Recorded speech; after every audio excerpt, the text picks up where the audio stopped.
When he was a little over 4 years old, Naruto first realized there was a difference between himself and his sister. Of course, there were the obvious differences: he was a boy, she was a girl, they had different hobbies and liked different toys. But while Natsuki had never been sick a day in her life, his own health was more fragile. In the last year, he had noticed that beyond the occasional cold, 3 or 4 times he would wake up feeling completely terrible for no reason. The feeling usually only lasted a few days, but it was still strange. Their father had explained that Natsuki had the powerful Kyuubi sealed inside her, which gave her enhanced healing and better health. This only made it more confusing for Naruto why she screamed as if she were being tortured whenever she scraped her knee. Naruto usually tried not to cry when he was hurt and simply went to their parents, most of the time to his mom, which seemed to please her since she always called him a big boy. But it wasn't until they left the compound as a family for the first time that Naruto truly grasped the profound difference between himself and his sister. Thinking back, he and Natsuki had never been outside the compound at the same time. Before, when he was out alone, people smiled at him, and he expected they would do the same for his sister.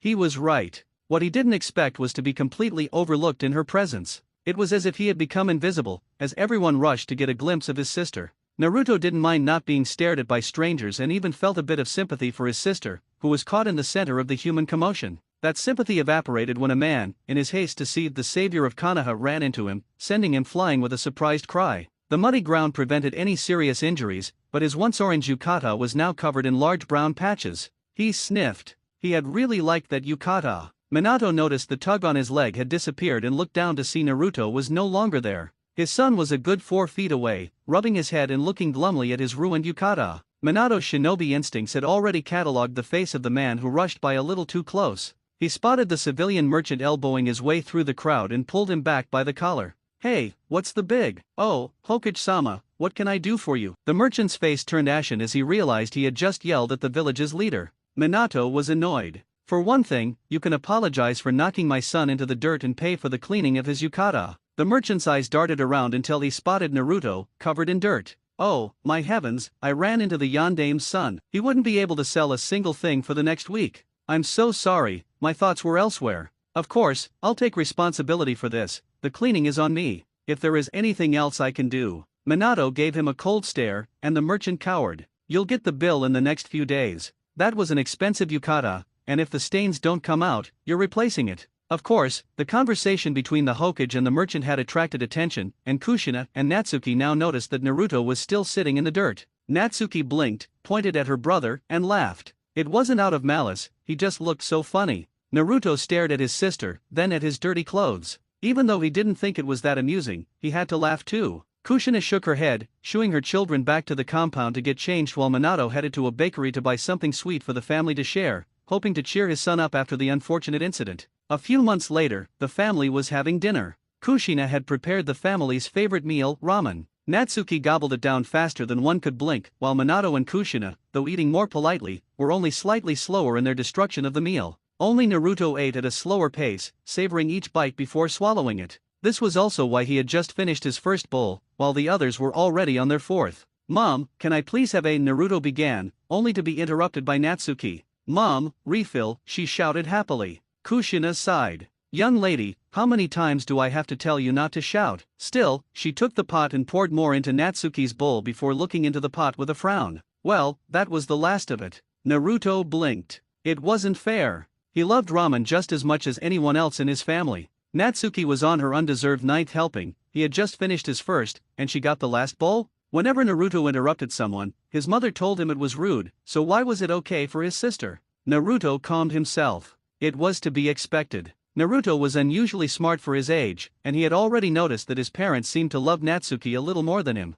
He wasn't abused or disliked, it was just subtle things that gave it away. They always cared a little more for Natsuki than for him. He knew that parents sometimes had favorites among their children and that Natsuki was important because she carried the Kyuubi, but couldn't at least one of his parents love him more? Kushina looked at him. "What were you saying, Naruto?" Naruto blinked. "Nothing." He stood up, pushed his chair in, put his bowl in the sink, and left. Kushina looked at Minato, who gave her a helpless shrug. Natsuki was too busy with her bowl, oblivious to the rest of the world. Naruto opened his eyes and immediately felt wretched. A quick glance down was all he needed to confirm that Natsuki had sneaked into his bed during the storm last night. He figured he had a few hours before it got really bad. Then he noticed his bedroom door was open, and his parents were looking at them, undoubtedly finding it incredibly cute. Fortunately, Natsuki woke up, saw her parents, and rushed out of the room. Naruto looked at his mother. "Mom, can't you tell her to stop?" His mother blinked. "Why? It's cute, and I like seeing that my children care for each other this much. Most children climb into their parents' bed when they're scared, not their brothers. I'm almost jealous." Naruto grimaced. "You shouldn't be, Mom, it hurts. Every time she sleeps here, I wake up feeling awful." Kushina frowned. He always said that, and there was nothing wrong with him. She had even taken him to a doctor the first few times he claimed it hurt, and the man had told her nothing was wrong except for a cold. "You know, I can understand that you think it makes you look less manly sleeping with your sister, but that's no reason to make up stories. As punishment for lying, you'll weed the garden." She knew it wasn't much of a punishment since Naruto enjoyed working in the garden. Naruto opened his mouth to protest. "But, Mom." Kushina cut him off before he could say more. "Naruto Uzumaki Namikaze, I suggest you be quiet before you make your punishment worse than it has to be." Naruto closed his mouth, got dressed, and marched toward the garden, past a smug-looking Natsuki. The storm had not completely passed, and Naruto spent the last 15 minutes of his time in the garden soaked in icy cold rain, determined to finish the task, no matter how unfair it was to be punished for telling the truth. He spent the next few days in bed with a high fever. It was Naruto and Natsuki's 5th birthday. Normally they visited all the different clans that day, spending time and getting presents from each before moving on, with the children and any adults who wanted to join until they finally reached the annual festival celebrating the defeat of the Kyuubi. At midnight, fireworks were launched for over an hour, and all children were excused from school the next day so they could watch them. But because Naruto had just recovered from a bad fever, Kushina and Minato decided it might be better to ask the guests to come to their house instead, so that Naruto would only have to travel to the festival and back, to avoid exhausting himself. Naruto smiled happily as he received congratulations from all sides and even got to cut the cake. He gave his sister an extra large piece with 3 strawberries on top, as it was her favorite kind of cake, although the congratulating masses didn't leave any time for the twins to actually talk to each other. Naruto opened his pile of presents, happy with each one and not at all jealous of his sister. He knew she would get more gifts than him, as everyone in the village seemed to want to send her a present. He was content with what he received. From his father, a blunt set of kunao and shuriken along with a big bag of sweets, while his mother gave him a shiny wooden training sword. They would start their shinobi training after their birthday, which was truly the biggest present he could ask for, aside from the free meal coupon Ichiraku's ramen had sent him. Natsuki received the same gifts, plus a few more, and was loudly cheering in happiness. After the gifts and the meal, it was decided that Minato would activate the security seals to keep uninvited guests out and overenthusiastic kids in, before the two age groups separated. The adults stayed in the house, having boring grown-up conversations, while the children got to play in the yard and training grounds, after making sure there were no forgotten pointy things lying around. It was a warm, sunny day, so the children were more than happy to oblige. After the adults had left, Natsuki suddenly clapped her hands, drawing everyone's attention to her. "I just wanted to say something. Thanks for coming." The children cheered, but Natsuki wasn't done. Wait.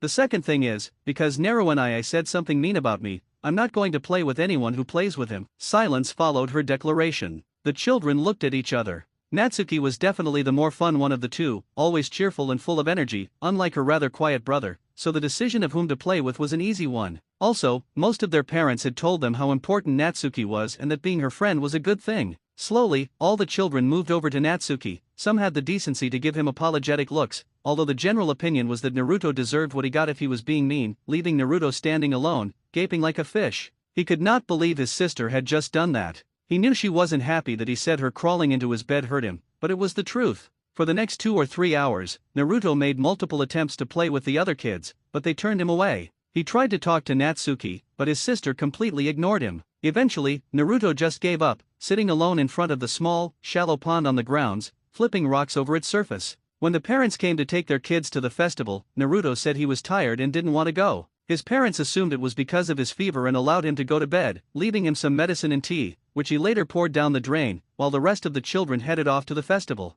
Natsuki was the only one who felt a slight pang of guilt from her brother's absence before the excitement of the festival washed those thoughts away. She spent the evening at different stalls playing games and winning toys with her friends, falling asleep at the end of the fireworks and being carried home. By that point, Naruto had long since cried himself to sleep. A few weeks later, Naruto was sitting in the living room, drawing a picture. He wasn't very good at it, but with his parents gone and Natsuki nowhere to be found, he had decided to just try it and discovered he liked drawing as much as gardening. His first picture was simple, a picture of his family. He was on the far right, holding his father's hand, who was holding his mom in his other hand, who in turn was holding Natsuki's hand. He had worked on it for the last 2 hours, and it was finally done. The resemblance was very crude, but it was there, and Naruto was proud that he had also thought of drawing grass, the sky, and a house that looked like their home, only without the surrounding wall. He was about to put the drawing supplies away when he heard a hissing sound. He left the house to investigate and found that a cat had apparently snuck in. It was a tiger-striped cat with a ribbon on one ear.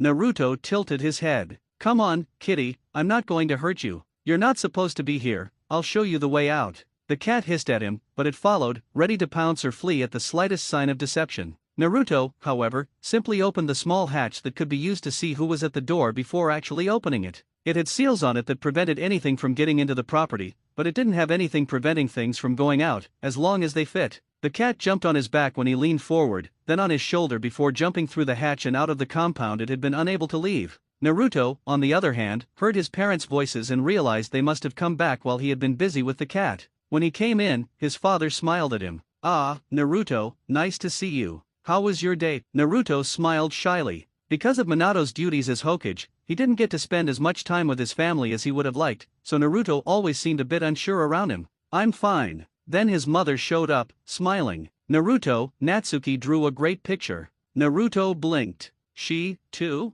Well, that would explain why Naruto hadn't found her. "Really?" Kushina nodded. "Here it is." She showed it to him. Minato smiled. "That's impressive. It really looks just like us." Naruto's jaw dropped. That was his picture. The one he had spent the whole day drawing. Natsuki had taken it while Naruto was busy with the cat, and in her shaky writing, had claimed it as hers, writing me in the Uncle Lord spot Naruto had left above her head. Kushina was titled Mom, Minato with Dad, while she had written Narunii above his image. "I made that." Kushina's smile faded. "Naruto, I've told you before that it's not nice to lie." "But I'm not lying." Naruto defended himself. Kushina gave him a stern look. "Naruto, I saw Natsuki finishing the picture. If it was yours, where were you?" Naruto tried to explain. "There was a cat in the yard, so I." Minato joined the conversation. "So you were playing outside with a cat? That's fine, so why do you insist on claiming your sister's work? If you're jealous, just draw something yourself.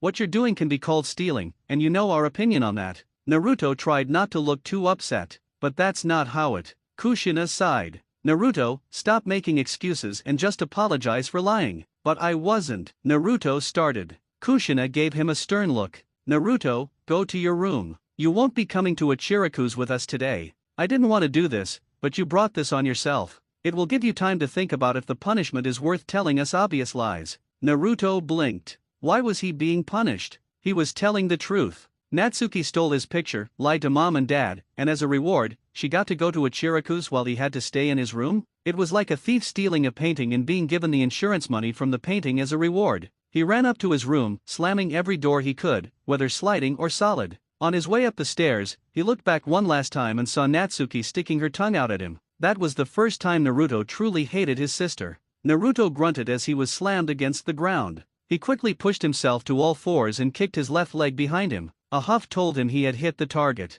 He jumped to his feet, but his attacker had already recovered. Naruto blocked 5 punches and sent 3 back before a knee to the gut forced into his knees. "That's enough, both of you," Minato's voice rang out. Natsuki jumped back, while Naruto struggled a bit before getting up. "Good job, you two. Especially you, Natsuki. I'm surprised, most girls are weaker than boys." Natsuki puffed her chest out, while Naruto growled. "Well, most girls don't have a demon in them that makes them stronger." Minato gave him a look. "Naruto. What?" "It's true, the blonde lady with the diamond on her forehead said so herself, remember." Minato couldn't argue with that. He had asked if Tsunade could come over and check the children to make sure there were no complications that could interfere with the beginning of their shinobi training. There had been nothing, a few unusual spots in Naruto, but nothing really troubling. However, Tsunade had discovered that minuscule amounts of the Kyuubi's chakra seeping into Natsuki were strengthening her bones and muscles, making her stronger and tougher than the average boy her age. She had said that while Naruto and Natsuki were present, although honestly, only Naruto had paid attention to her.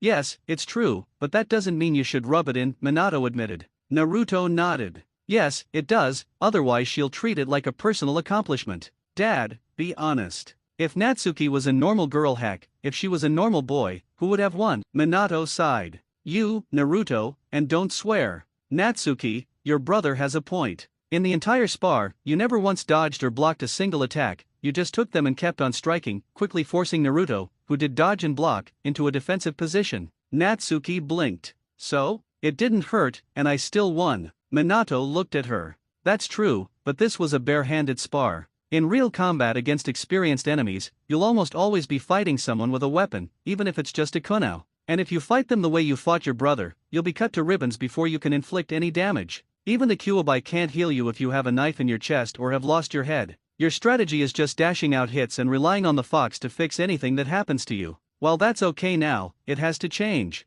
Your mother says that in sword training, Naruto beats you every time. Natsuki was insulted. Only because mom always calls the matches before anything happens. Minato frowned. No, she calls the matches when one side gets a hit that would either cripple or kill them if you were using real swords. Naruto just uses openings to hit those places. Natsuki shook her head. No way, she called matches whenever Naruto's hits landed on my shins or arms. Minato looked at her. You can't really fight without your arms and legs, can you? Natsuki pouted, before eventually conceding, no. Minato ruffled her hair. See, was that so tough? Natsuki's expression clearly said yes, but Minato didn't notice. Alright, let's move on to jutsu practice now. Natsuki's face lit up, while Naruto grimaced. She adored learning and using new jutsu and picked them up incredibly fast, while Naruto always took longer. Of course, the secret to Natsuki's success was once again the fact that the nine-tailed fox sealed inside of her had gifted her unnaturally large chakra reserves. She could keep going when Naruto had to take a break and, more importantly, could afford to use 5 times the chakra needed to get a jutsu to work, while Naruto had to focus on his control to get a jutsu to work at all. This also meant that Naruto could now stand and carefully move on liquid surfaces, while Natsuki couldn't even manage to walk up a tree. While Natsuki was upset when she saw her brother walk over water or walk up vertical surfaces to avoid her, she didn't see a need to improve her control, as she had no problems performing the jutsu they were taught.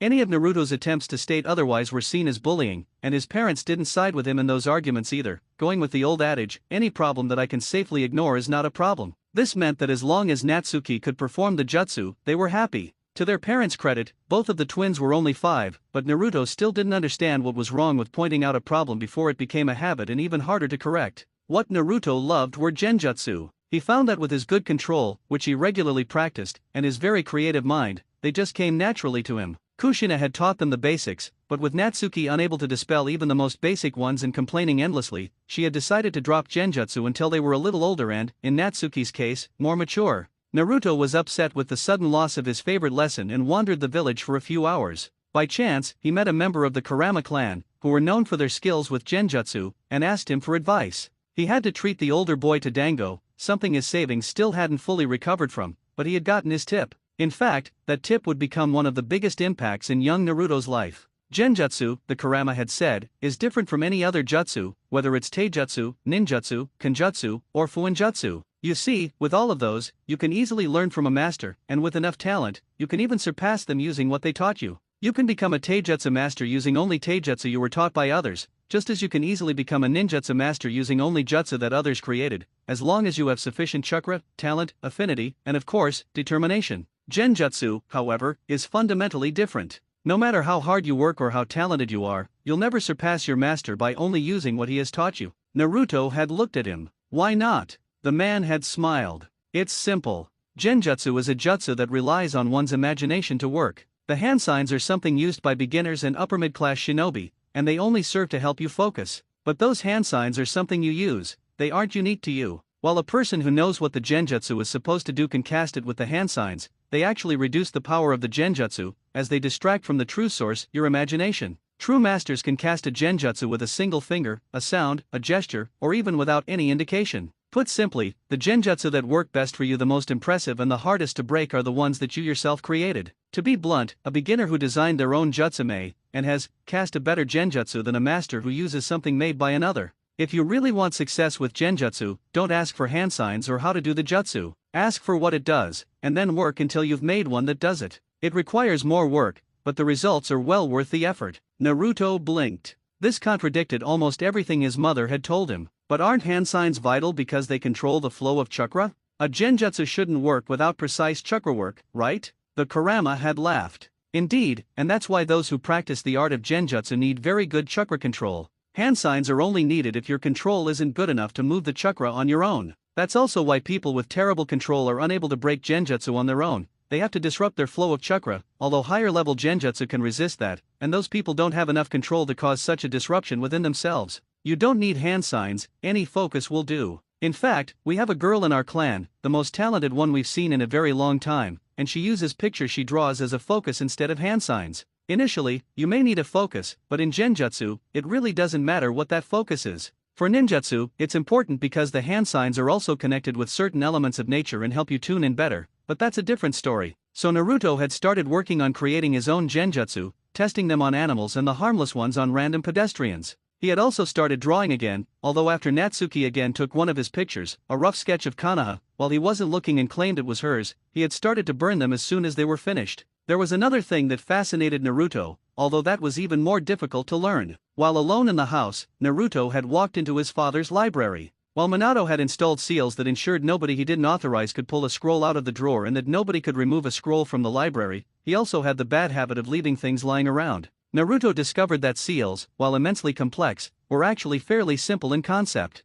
There were certain rules and guidelines for seal work, which could be bent to a certain degree but not broken without dire consequences, and as long as you followed these, you actually had a lot of freedom in what you did. Of course, Naruto would need a deep understanding of seals before he could do anything that was even a 50th as complicated as his father's hierarchy, but the most basic things Naruto quickly learned to do, the entire concept of sealing somehow making complete sense to him. All in all, Naruto was by far superior to Natsuki in genjutsu, fuinjutsu, and chakra control, while having a slight edge over her in kenjutsu, due to the fact that he actually dodged and blocked. She was better in taijutsu, although it would be more accurate to simply say she was stronger and faster, and also superior in ninjutsu, thanks to the Kyuubi's increased reserves. Her problems with control were avoided, and when it became clear that the way things were going, Natsuki would never be able to use a bunshin, they decided to teach her the Cage Bunshin, a jutsu perfect for people with high chakra and demons stopping information overload. Natsuki had taken to it like a fish to water, while Naruto had nearly killed himself when in a fit of jealousy, he had tried the jutsu in his room, managing 3 clones, which dispelled themselves to give Naruto back his chakra,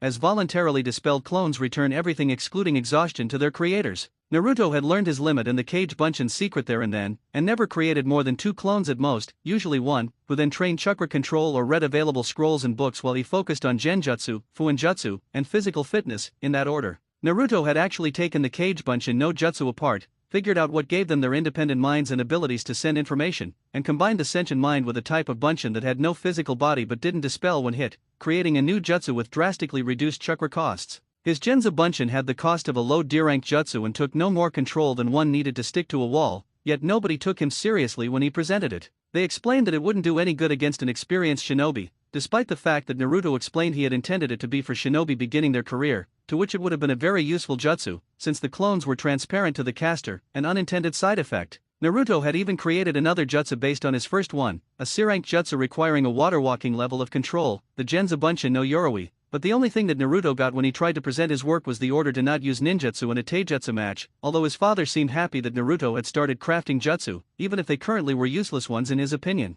Natsuki spent most of the time she wasn't training with her many friends, while Naruto, who after that story Natsuki had told on their birthday had become something of an outcast in his age group, something that Natsuki had started to actively encourage, spent most of his free time either perfecting his chakra control, coming up with seals, or working on genjutsu. While the simple ones Naruto could quickly recreate, he was working on one that would be much more complex. What he didn't know was how soon he would need it. It was a cold day in February. Naruto and Natsuki were now 6 and a certain rhythm had settled into their lives. On weekdays, they would get up, get dressed, brush their teeth, and begin their exercises before they were tutored by their mother. After lunch at 1 p.m., they had free time until 7 p.m., when dinner was served. Then their father would be home, and they would go through 1.5 more hours of training before the day was done and the siblings would wash, spend time with the family, and go to bed. On weekends, they had free time and could decide whether they wanted to train, study, play, or just hang around. Minato worked Saturdays and parts of Sunday, while Kushina spent every second weekend with friends, leaving the children unsupervised.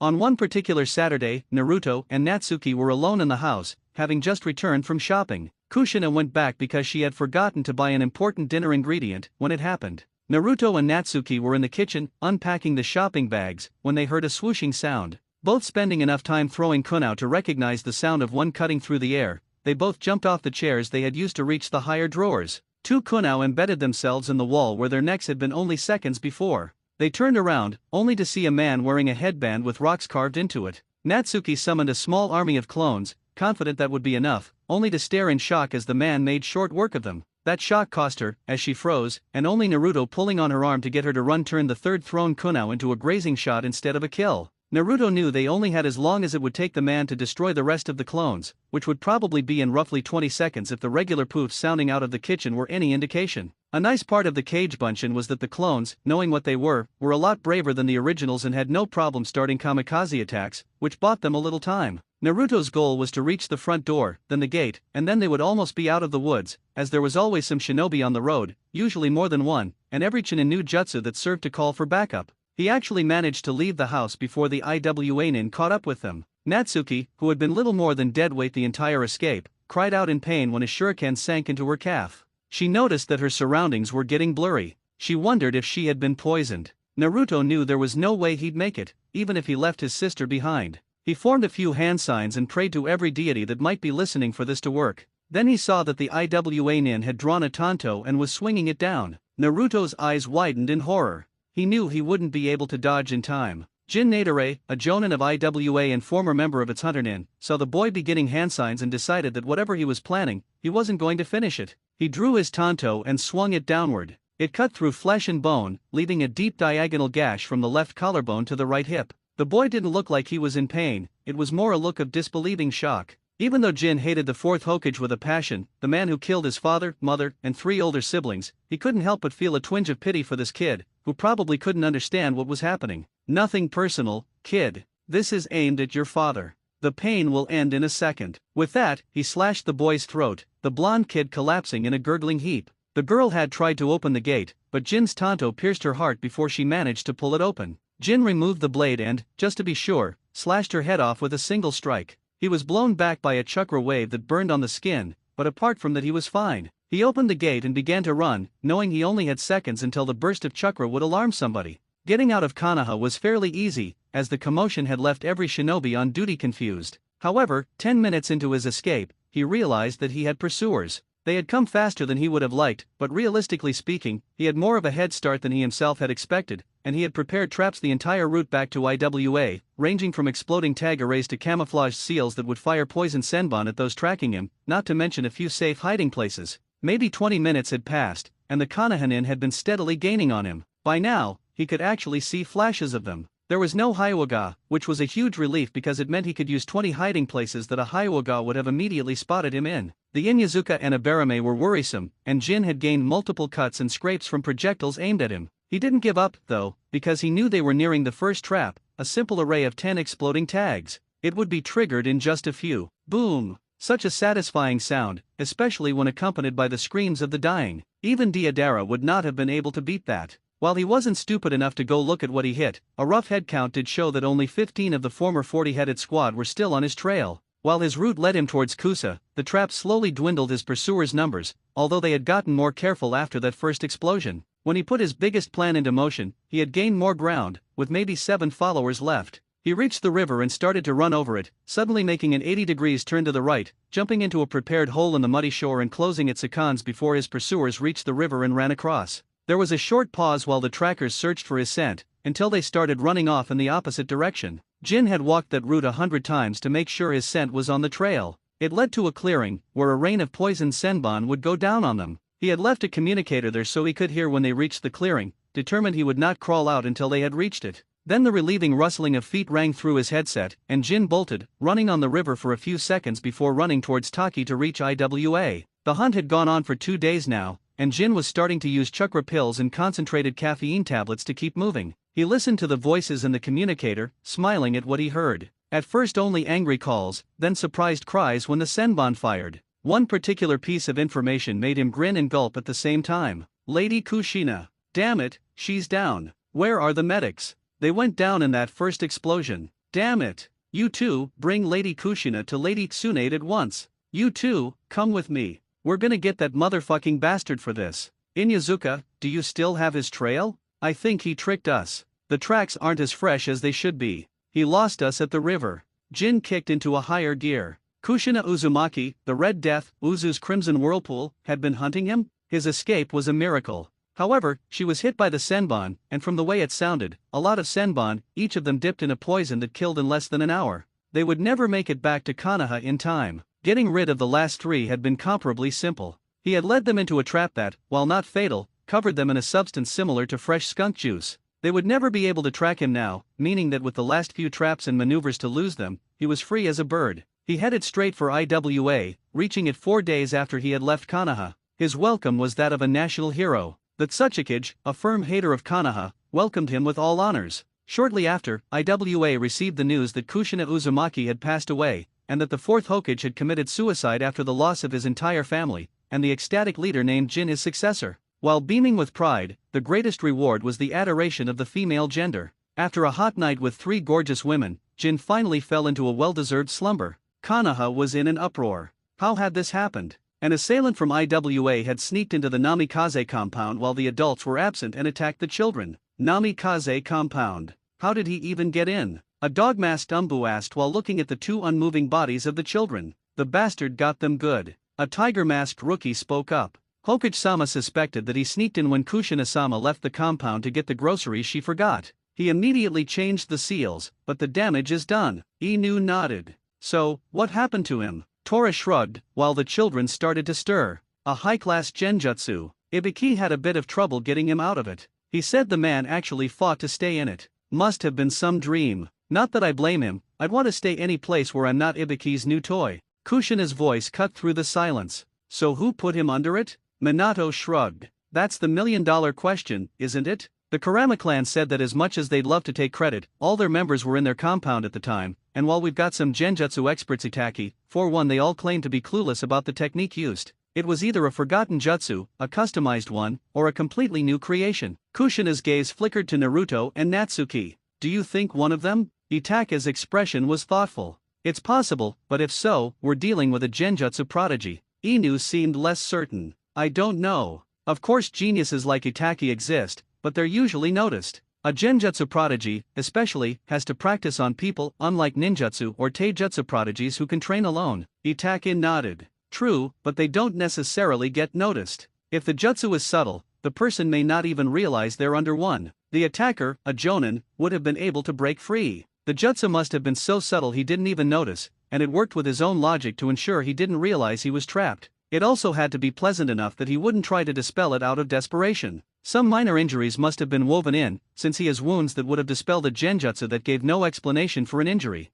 This jutsu would have to be at least B rank, possibly even A rank, to have all these effects. Kushina shook her head. But they never got that kind of training. I taught them one basic genjutsu, and then I had to stop because Natsuki was getting frustrated. Naruto learned it quickly enough, but we only have a few genjutsu scrolls, and they're never taken out. Neither of them had access to any other sources, so it couldn't have been them. Inu looked at Natsuki. Could it have been the fox? Minato considered it. Well, kitsune are known as tricksters and masters of illusion. We've never heard of the Kyuubi having genjutsu skills, but it's possible it just never needed to use them before. It seems to be the only explanation we have. Itaki was not convinced. Wouldn't there be traces? Yuki residue, for example? There are parts of Konoha that we still can't approach because the residue is so dense and aggressive. 5% of the village was deemed uninhabitable after the attack, and it still is after all these years. Are you telling me the fresh trails vanished in minutes? Do you have a better explanation? Kushina asked.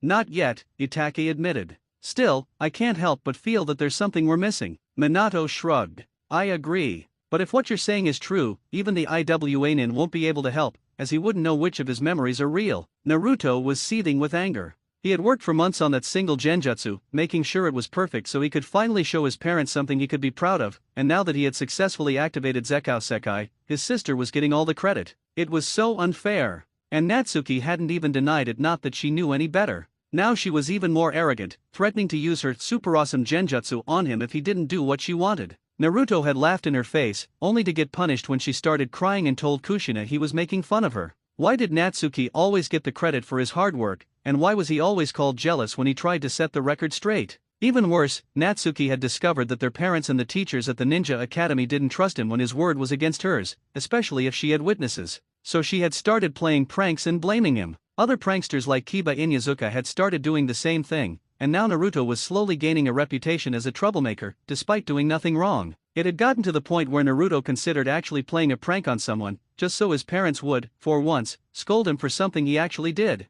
He was tired of hearing, "Why can't you be more like your sister?" which had resulted in him once yelling back, "Because I don't want to blame others for what I did or take credit for their actions." That had earned him a week of house arrest. Life truly sucked. What Naruto didn't know was that life was about to take another drastic turn on his 7th birthday, and not for the better. Minato and Kushina were sleeping soundly in their Western-style bed when their instincts woke them, sensing they were no longer alone. Their worry instantly vanished when they recognized Natsuki's footsteps, just before she jumped on both of them. "OOF." Minato groaned, exaggerating the pain. He opened his eyes to see her fully dressed in clothes and a thick jacket, as winter had come early. The only thing she wasn't wearing were her shoes, as house rules prohibited them. She smiled at him and Kushina, bouncing on the bed. "Come on, wake up. It's almost 9. I wanna see my friends. Let's go, let's go, let's go, let's go, let's go." Minato laughed. Okay, we're getting up." Kushina looked at her daughter. "Don't you want to open your presents first?" Natsuki shook her head.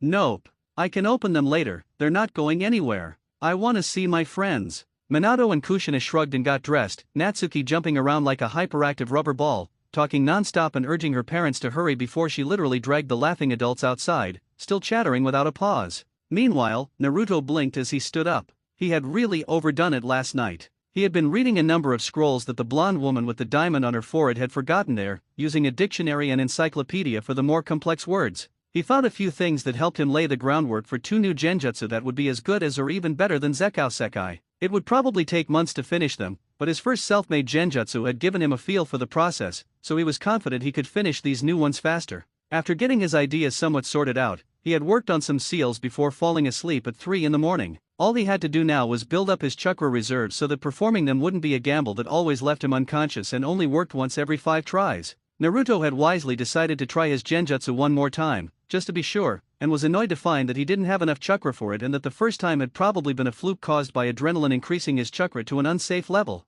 Of course, he could do it without fainting now, but it was still extremely draining, and the whole thing had practically been forgotten already. Still, he was proud of himself, and his efforts to constantly push his limits seemed to be working. He knew he should have taken it easier on the day before his birthday, but it had been too fascinating. He seemed to still be the first one up, as he couldn't hear a sound, aside from the chirping of birds, the swooshing of leaves in the trees, the slamming of the front door, Wait, what? Naruto looked out his window, and his heart sank at the sight. He saw his parents, happily laughing with Natsuki, who was holding their hands and swinging from them, laughing and talking non-stop. At that moment, Naruto was no longer the genjutsu and fuinjutsu prodigy, he was no longer the genius who had outmaneuvered a jonin. He was simply a recently 7-year-old child who had watched his parents leave without him. He didn't even think to open the window and call out to them. Instead, he bolted out of bed and ran, barefoot and in thin pajamas, down the stairs at the opposite end of the building toward the front door. The gate to the compound slammed shut the moment he opened the door. Naruto ran as fast as he could, intending to pound on the gate to get his parents' attention. He stretched out his left hand to brace himself and absorb the impact, so he didn't slam into the door face first, his other hand balled into a fist, ready to slam against the gate. However, luck was not on Naruto's side today. In fact, Naruto's luck had taken the day off, while misfortune was working double shifts. The exact moment Naruto's left hand touched the gate was the exact moment Minato activated its seals. The first seals activated without a problem, including the sound-blocking seal, which made sure that nobody outside could hear what was happening inside. That seal had been placed there when Naruto and Natsuki were babies and the latter had regularly cried and woken up the whole neighborhood. Minato had added them to ensure the neighbors could get some sleep. However, as bad luck would have it, Naruto's fingers were touching several powerful yet invisible seals that should not be connected. Those seals used Naruto's chakra pathways, apparently believing them to be mere extensions of the array. However, the influx came from all sides and was simply more than the human body was designed to handle. Blood splattered, hitting the doorway and ceiling as Naruto's skin ripped open in multiple places. He screamed as he felt the surge of chakra destroy his muscles and crush the bones in his hand. Then he was blasted backward, landing on the lawn, his arm little more than a bag of flesh, bone fragments, and, unfortunately for Naruto, pain receptors. Through some evil miracle, those had remained relatively intact and were sending his brain the information that he was in agony. Minato glanced at his gate with a frown. "What's wrong, honey?" his wife asked. Minato looked at her. "I thought I felt a surge from the gate. I'll have to check the seals when we get back. I don't want them malfunctioning when we need them most." Kushina nodded, before Natsuki called for their attention. "Later, Dad, now we're going to Hineda's." Minato nodded. "Of course we are, Natsuki. The gate's not going anywhere." With that, he turned and left, still a bit concerned about the surge. Then his wife kissed him, and he forgot everything. Natsuki gagged, earning her a playful smack to the back of the head. Every twitch, the slightest movement, everything sent waves of unbearable pain through his body. Naruto had tried to stay as still as possible while calling for help, but after a minute of shouting and whimpering, he realized he was wasting his breath, as he remembered the silencing seals on the walls and gate. Nobody would hear him. He looked at his arm and immediately looked away. It looked bad, and it was still bleeding profusely. Naruto knew he'd be in trouble if he didn't stop the bleeding, so he tried to stand up. It took 3 tries, but with inhuman willpower, he forced himself to his feet and turned to the house, heading for the bandages. The door was closed. Naruto cursed as he tried to open it, but the door remained stubborn. What Naruto couldn't have known was that when the gate was sealed shut, the house automatically went into lockdown. All doors and windows closed and became impossible to open until the gate was opened, unless they were opened from the inside. Naruto had left the door open in his rush to reach his parents, and now that it was shut, there was nobody in the house to let him back in. This meant no bandages, no medicine, no food, and what would become a problem later, no warm clothing. Naruto wasted another 15 minutes circling the house, looking for any opening that would grant him access. After finally accepting he was locked out, Naruto decided to improvise. "Arg," he cried as he took off his shirt, his arm sending agony through his body every time the shirt so much as grazed it. The left sleeve had been obliterated when his arm burst, so Naruto bit into the right shoulder and tore off the sleeve. Then, with cries of pain, he tied it tightly around his arm like a tourniquet to restrict blood flow to the area. With great suffering, he tightly wrapped the rest of the shirt around the bleeding arm as a makeshift bandage. The scroll he had read yesterday said these measures should be taken as soon as possible and had saved lives in the past. It also mentioned limbs falling asleep with restricted blood flow, which meant he would no longer feel the limb in question. This was good, because right now, Naruto really didn't want to feel his arm. Naruto shivered. Without his shirt, he truly felt how cold the day was, but if he stayed in the sun, he would be fine. All he had to do was wait a little while, and then his parents would be there to save him. Everything would be fine. Minato sighed. He had been looking forward to a fairly quiet day, chatting with old friends and sipping on drinks, but it was not to be. The Chunin exams were coming up, and Minato had failed to consider the consequences for the clan compounds. The outside was being used for training and was covered with kunao, shuriken, and the occasional senbon, meaning the children had to stay and play inside, as in, where they were. Minato and the other parents had to constantly keep an eye on their kids, and with every compound the group visited, it was getting more hectic. In fact, things were so chaotic that it was a sheer coincidence that he had met up with his wife again. She gave him a strained smile. "They're quite a handful, aren't they? I can't remember being this stressed even during the war," she said. Minato laughed, then frowned. "Me neither. But I can't shake this odd feeling I'm having, like I've forgotten something important." Kushina nodded. "You too? It's on the tip of my tongue, but I just can't." "Natsuki Uzumaki Namikaze, put that down this instant." The girl pouted but obediently placed the jar of powdered antlers back on the shelf. Kushina followed her, while Minato turned to his old friend and current host, Shikaku Nara. "I'm so sorry. She's too hyper." Shikaku waved him off. "Don't worry about it. All the delicate and expensive stuff is sealed where they can't find it." Minato nodded and went in the opposite direction his wife had gone. There were already 6 children running around, including Shikaku's own child, who was being dragged by a blonde Ino Yamanaka. Natsuki's presents had to be sealed in a scroll by now when not in use, and Minato really wished for a break. The first thing he would do when they were finally at the festival and everyone was watching the kids was get dead drunk. Still, the odd feeling never left him, but Minato was kept busy by the steadily growing horde of kids, so he pushed the feeling aside, attributing it to the gate surge and opting to take a look when they got back. The bitter irony was that he was partially right. Naruto whimpered. The sun had moved, and out of the sunlight, coldness crept forward within the shadows. He could faintly see his own breath, which was bad. He again fought himself to his feet and stumbled to the south wall, using his right hand to support himself, despite the inconvenience. He felt miserable. For some reason, the wounds were still bleeding, as the torn shirt on his arm still hadn't dried. Even worse, his arm refused to fall asleep, sending agony with every motion. But all the moaning wouldn't help him get warm, so he stubbornly set one foot in front of the other before leaning against the south wall and slowly sliding to the ground. For a while, he distracted himself by going over calculations for genjutsu and seals, but the more time passed, the harder it became to focus. He realized he might be in trouble when he noticed that he had to concentrate to multiply 5M and 7M to get the area of effect for a rectangular 4-point barrier in M2. He understood that blood loss was slowly becoming a problem. His first aid was meant to be exactly that, first aid to prepare for the actual medics to do their magic, and was slowly failing to keep him conscious. His vision had also started to become slightly blurry. Naruto's mind slowly shut down, his higher brain functions ceasing to conserve energy. He had crawled to the west wall so that when his parents came in a few minutes, at most, they would see him more easily. A deep dread began to take hold of Naruto as his mind dimmed, a single thought pushing its way through the fog. This was the same thought that had, until now, been his anchor. They'll be here soon. Mom and Dad will come for you, Naruto. You just have to hang on a little longer. He was so lost in this thought that he didn't even notice the sun disappearing beneath the horizon or the first snowflakes beginning to fall. Minato sighed. The stress he felt now was worse than right after the nine-tailed fox attack, when 7 meetings a day had been considered a light workload. These kids had an endless supply of energy, and with every house they visited, their chaotic numbers only swelled.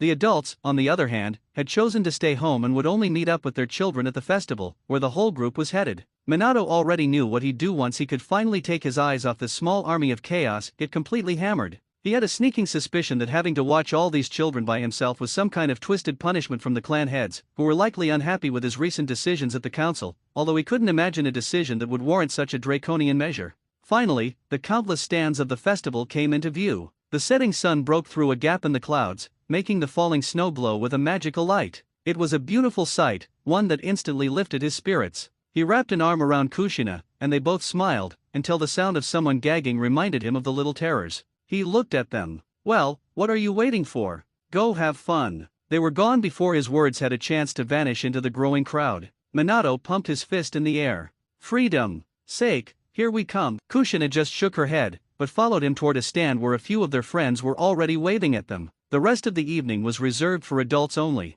Nothing, not a single thing, involving someone under the age of 15 would be mentioned unless they were a stranger or a shinobi who could be embarrassed with old stories. Life was good. The world had shrunk to a dark, hazy blur. The silence was absolute, broken only by his own ragged breathing. Everything was so cold. Naruto couldn't see it, but the snow falling on him had stopped melting. His legs and shoulders were now a pale white, and a cap of snow had formed on his head. His body was too weak and exhausted to even shiver. Still, one thought kept him anchored to life, even as his body slowly began to shut down. They'll be here soon. Hang on. Just a little bit longer. Natsuki was bouncing on her father's lap. She'd had a blast at the festival so far, playing games like ring toss, which was so different from her shuriken training, and catching goldfish to keep as pets. And the food was amazing. Of course, it didn't beat Ichiraku's, but the cotton candy, sugar-roasted almonds, and other treats came pretty close. Now, they were sitting under umbrellas, waiting for the real main event, the fireworks. The festival was great, but seeing the sky light up with 1,000 colors was always the best part.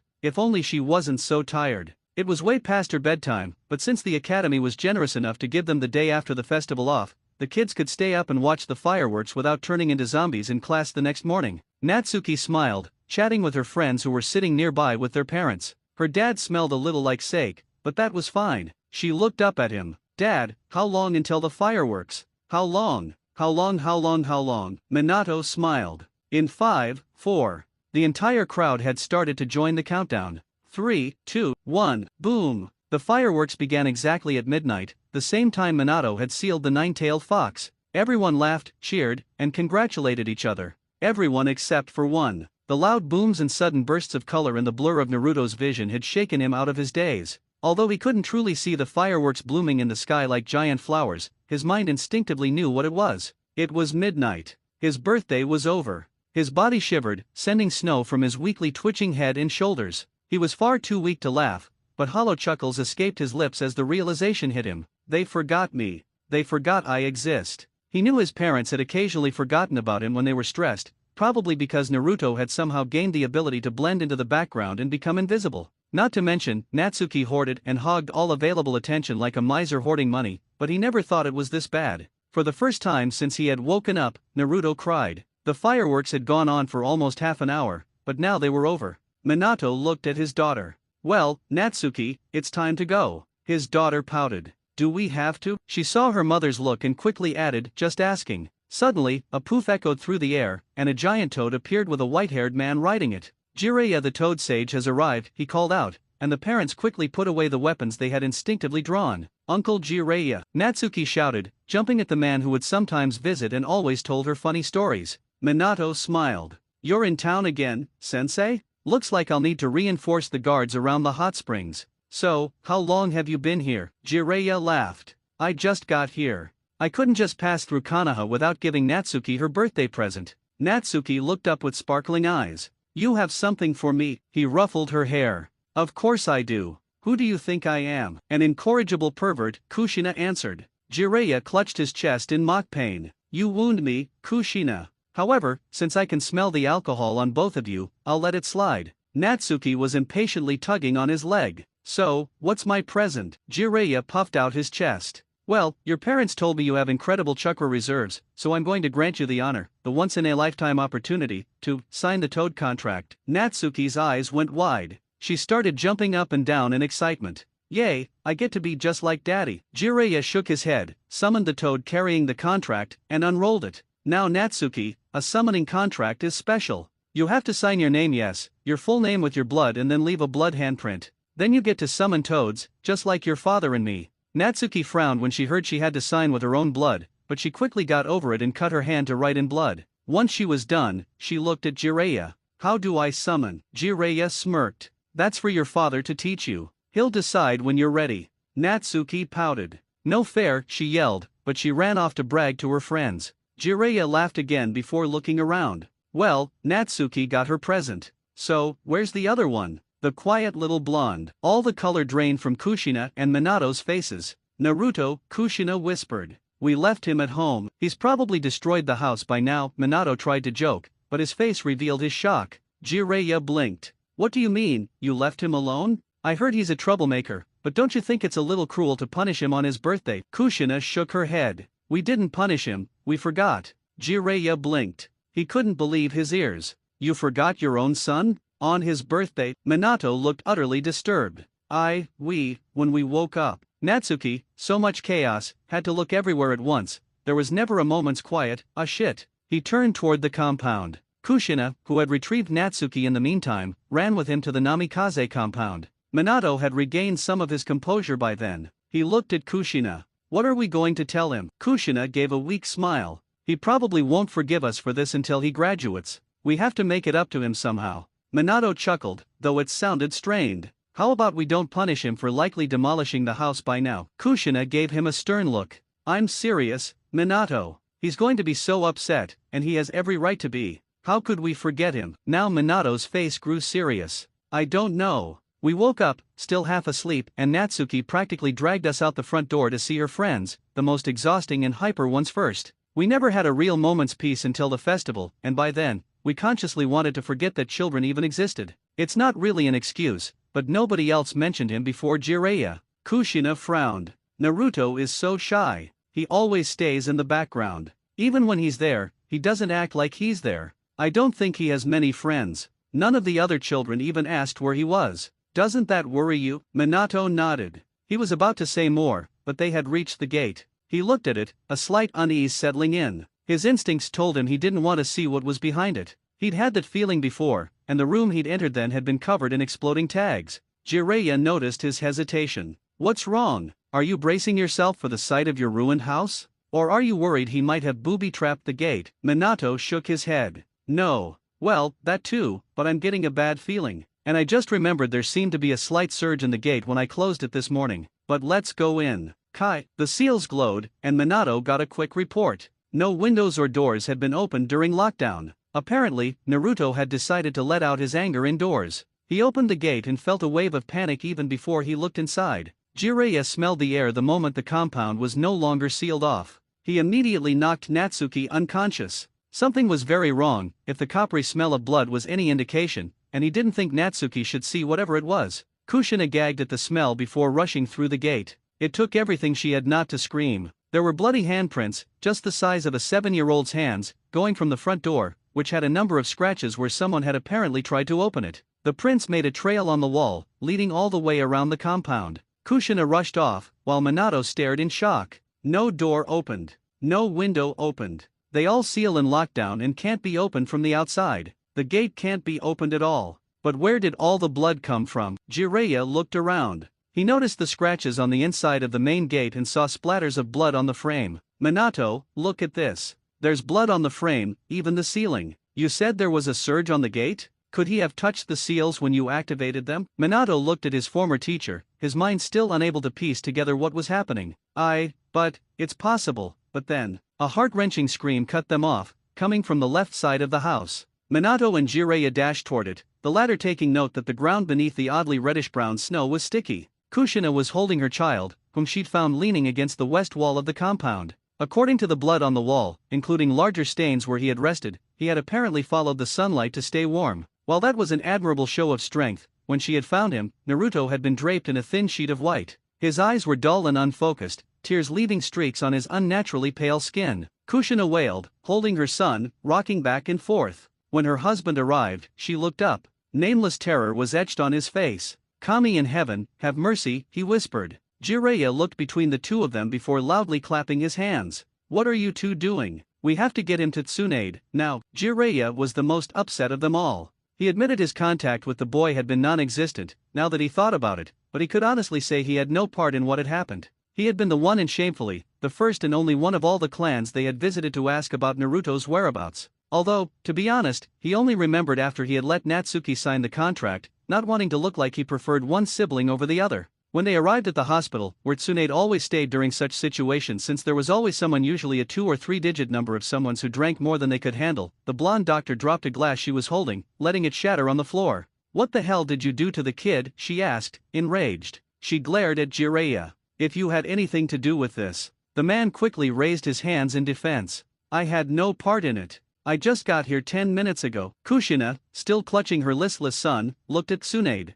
"I beg you, save my son." Tsunade looked at her. "I want an explanation later." She moved a chakra-covered hand to Naruto's head, then to his chest, after prying him from Kushina's arms and placing him on a stretcher with an attached mobile table. "Don't ask me how, but he's still alive." She tore open the jacket wrapped around Naruto's arm, not that it could be identified as such, and her eyes went wide. "Dear Kami," she muttered, before her eyes widened again. "His heartbeat is fading. We're losing him." She placed her hands on the boy's chest, sending weak bursts of lightning chakra to keep his heart going, before looking at the nearest doctor. "Prep a room for me ASAP. He won't last much longer." The man nodded and ran. Tsunade and a squad of medics, attracted by the commotion, rolled Naruto after him. His parents and Jiraiya were not allowed past the reception desk. After nearly 10 hours of surgery, both shinobi-style and old-fashioned, Tsunade returned to the waiting parents. Jiraiya had gone and parked Natsuki at the Yamanaka household, stating that a private emergency made it impossible for Natsuki to stay at the Namikaze compound for a day or two.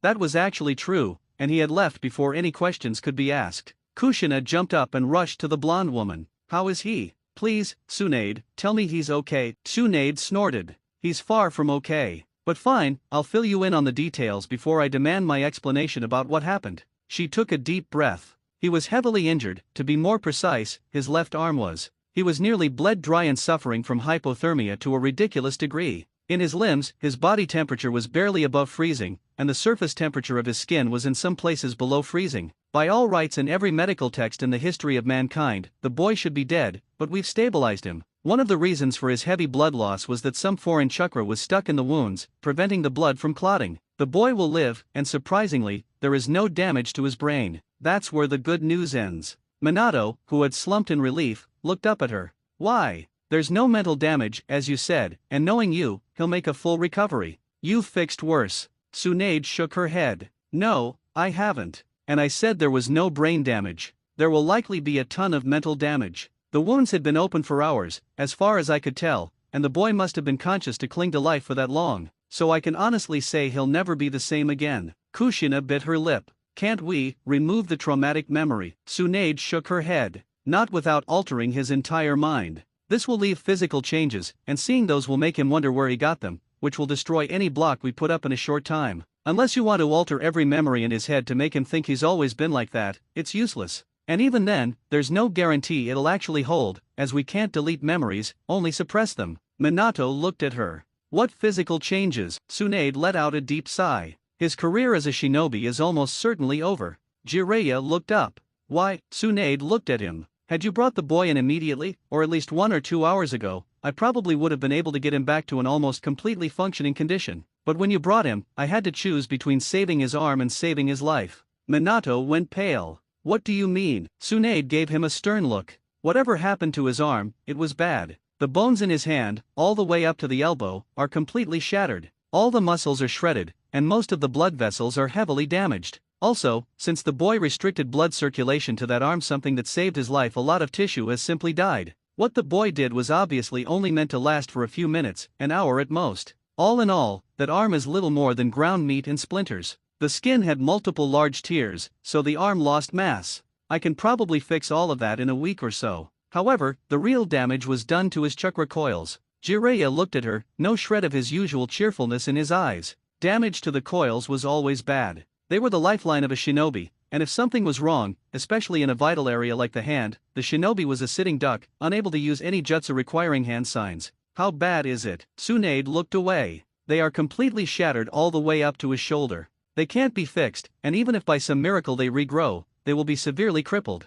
His left arm will never again mold chakra. Also, the nerves responsible for movement were also damaged. It is almost certain that he will never be able to move his left arm properly again. She gave a stern look to all three of them, who shrank under her glare. Whatever you did, it left Naruto a cripple. Tsunade was sitting in her office. Minato, Kushina, and Jiraiya were sitting before her, all terribly nervous because of the twitch in her brow. So let me see if I got this straight. When you two woke up yesterday morning, Natsuki was hopping around on your bed, rushing you to hurry up so she could see her friends. In your drowsy state of mind, you got dressed and left with her, completely forgetting that Naruto was sleeping only a few feet away. Has something like this ever happened before? Is occasionally forgetting your quiet son in favor of your loud daughter on your list of things you do? Or did you just pick a lousy time to try something new? Sarcasm was dripping from her voice. Kushina's sobs were muffled, but she nodded. It might have happened once or twice. Naruto is just so quiet, you completely forget he's there, especially with Natsuki around. That was something Tsunade couldn't deny, as she herself had once taken 5 minutes to notice Naruto was there when the Namikaze family had come to her for a checkup.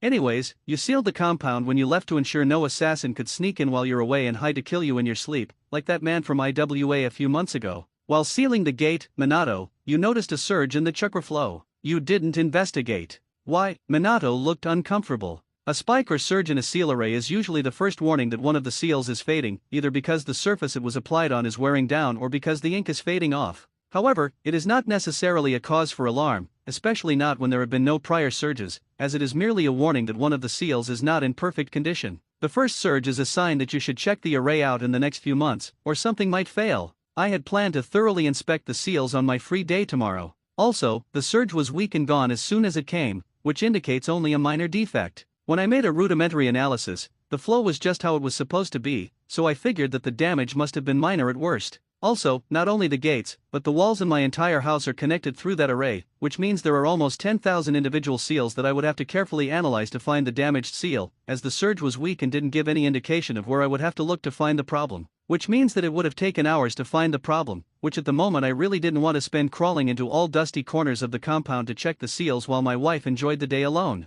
And after the incident with the IWA Nin, I added a second array of security seals working independently from the main array. Anyone not keyed into the system who would enter the compound would have been knocked out and kept unconscious and paralyzed until I woke him up for interrogation, and I activated that system before leaving, and it was working perfectly, so I didn't see a danger in leaving the surge alone for a day. Jiraiya nodded. That's how it works. A surge would suggest that one looks over his arrays, but if it's the first time it happens, you generally have around half a year until any real problems show. Naruto should be grateful then that you didn't decide to camp out for a few months? And Minato, did you at least remember to key Naruto into that system, or did you forget him too while you worked on the seals? Tsunade asked in a sneer. Now Minato was offended. Of course he is keyed in, Tsunade sighed. Anyways, you then visited a dozen or so compounds, and because all of the children running around there, you didn't have time to think of Naruto. Even when you visited the Yamanaka, their blonde hair did not remind anyone that you had a son with the same hair color, correct? And nobody in any of the compounds asked where Naruto was either, or even had a present for him. Is that right? Slow nods answered her.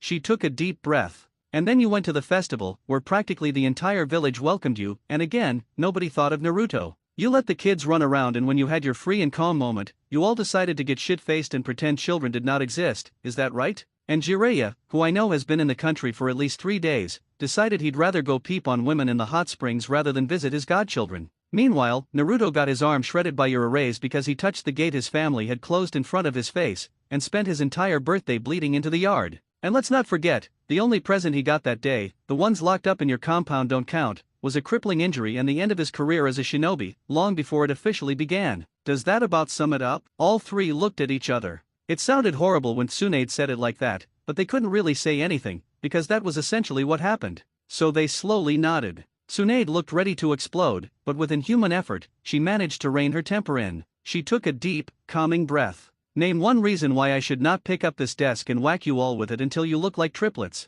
She pinched her nose, before turning to the door. Shizun, I don't care what you think about it, I need sake right now. As it turned out, Shizun had been eavesdropping, and for once actually agreed with Tsunade. When shit like this happened, alcohol was a good friend to lean on. She brought a bottle and 2 cups, one for Tsunade and one for herself. She wasn't a heavy drinker, but you don't spend years with Tsunade without learning how to hold your liquor. Tsunade finished her first cup in one go, before looking at the downcast parents plus godfather. You've caused a wonderful mess. Now you deal with it. You 3 decide which one of you gets to explain to Naruto that he'll never be shinobi, and especially why. With that, she stood up and left. Silence reigned in the room after the door closed. Slowly, Naruto opened his eyes. The ceiling was unfamiliar, but somehow, he didn't really care. He felt hollow inside. He tried to sit up, but dropped back into the cushions, realizing that it was futile. He felt weak, horribly weak. Had Natsuki crawled into his bed again? No, he was alone. Also, this wasn't his room, so he couldn't be in his bed. Why was he here? Then it slowly came back to him. He remembered seeing his parents, laughing happily while accompanying Natsuki outside, without even thinking about him. He remembered running to the gate, then pain. Unbearable pain in his arm. The rest was a blur, but one more thing he did remember. He remembered how colors had erupted in his field of vision, breaking through darkness while loud booms broke the silence that reigned for what seemed like an eternity. He had laid there on the ground, and for the entire day, for his entire birthday, and nobody had come for him. His parents had just let him lay there and bleed out. That Natsuki didn't say anything even if she remembered wouldn't surprise Naruto. She was becoming unbearable. Still, a part of him could not believe what had happened. That part was dying off quicker than his glutton of a sister could devour a bowl of ramen, but a part of him had still held this belief of the parents that would always be there when you really needed them, and that part was crushed. Naruto looked down on his right arm. It was in a cast. Well, he had suspected that bones were broken when his wrist and fingers had bent backward the second time he sat down to rest in the sun. Good thing that for all his genjutsu but Zekao Sekai, he no longer needed hand signs.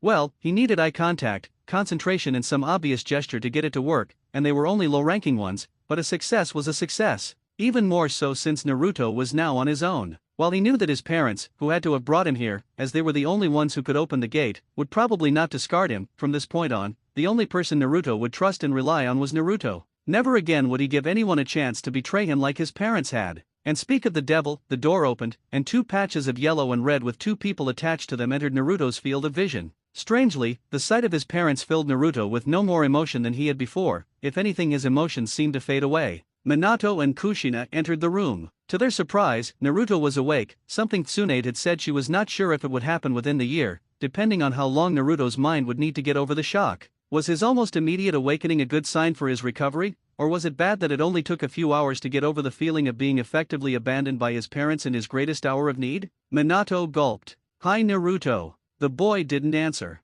He simply laid in the bed. Tsunade had said that the boy would probably feel extremely weak because of the amounts of blood he had lost, so it was unlikely he'd be sitting up if he woke up earlier than the day after tomorrow, but the silence was unnerving. Kushina tried again. "How are you feeling?" Naruto's brow raised a fraction of an inch. Kushina cursed herself. It was a stupid question. Naruto looked at her with those strangely empty eyes. "How long?" he finally asked. Kushina blinked. "How long until what?" "Until my arm is healed," Naruto replied. Kushina and Minato exchanged a glance, each not wanting to be the bearer of the news. Minato grimaced, before slowly replying. "It'll take time. A lot of time, I'm afraid. For now, you may want to learn how to operate with one arm." Naruto slowly nodded. If his suspicion was correct, the bones in his arm were probably little more than splinters, and he had a feeling that a number of those splinters had left his arm with the blood. Fixing all that would probably take weeks, and then he had to go through rehabilitation. All in all, months would probably pass before he was back to normal.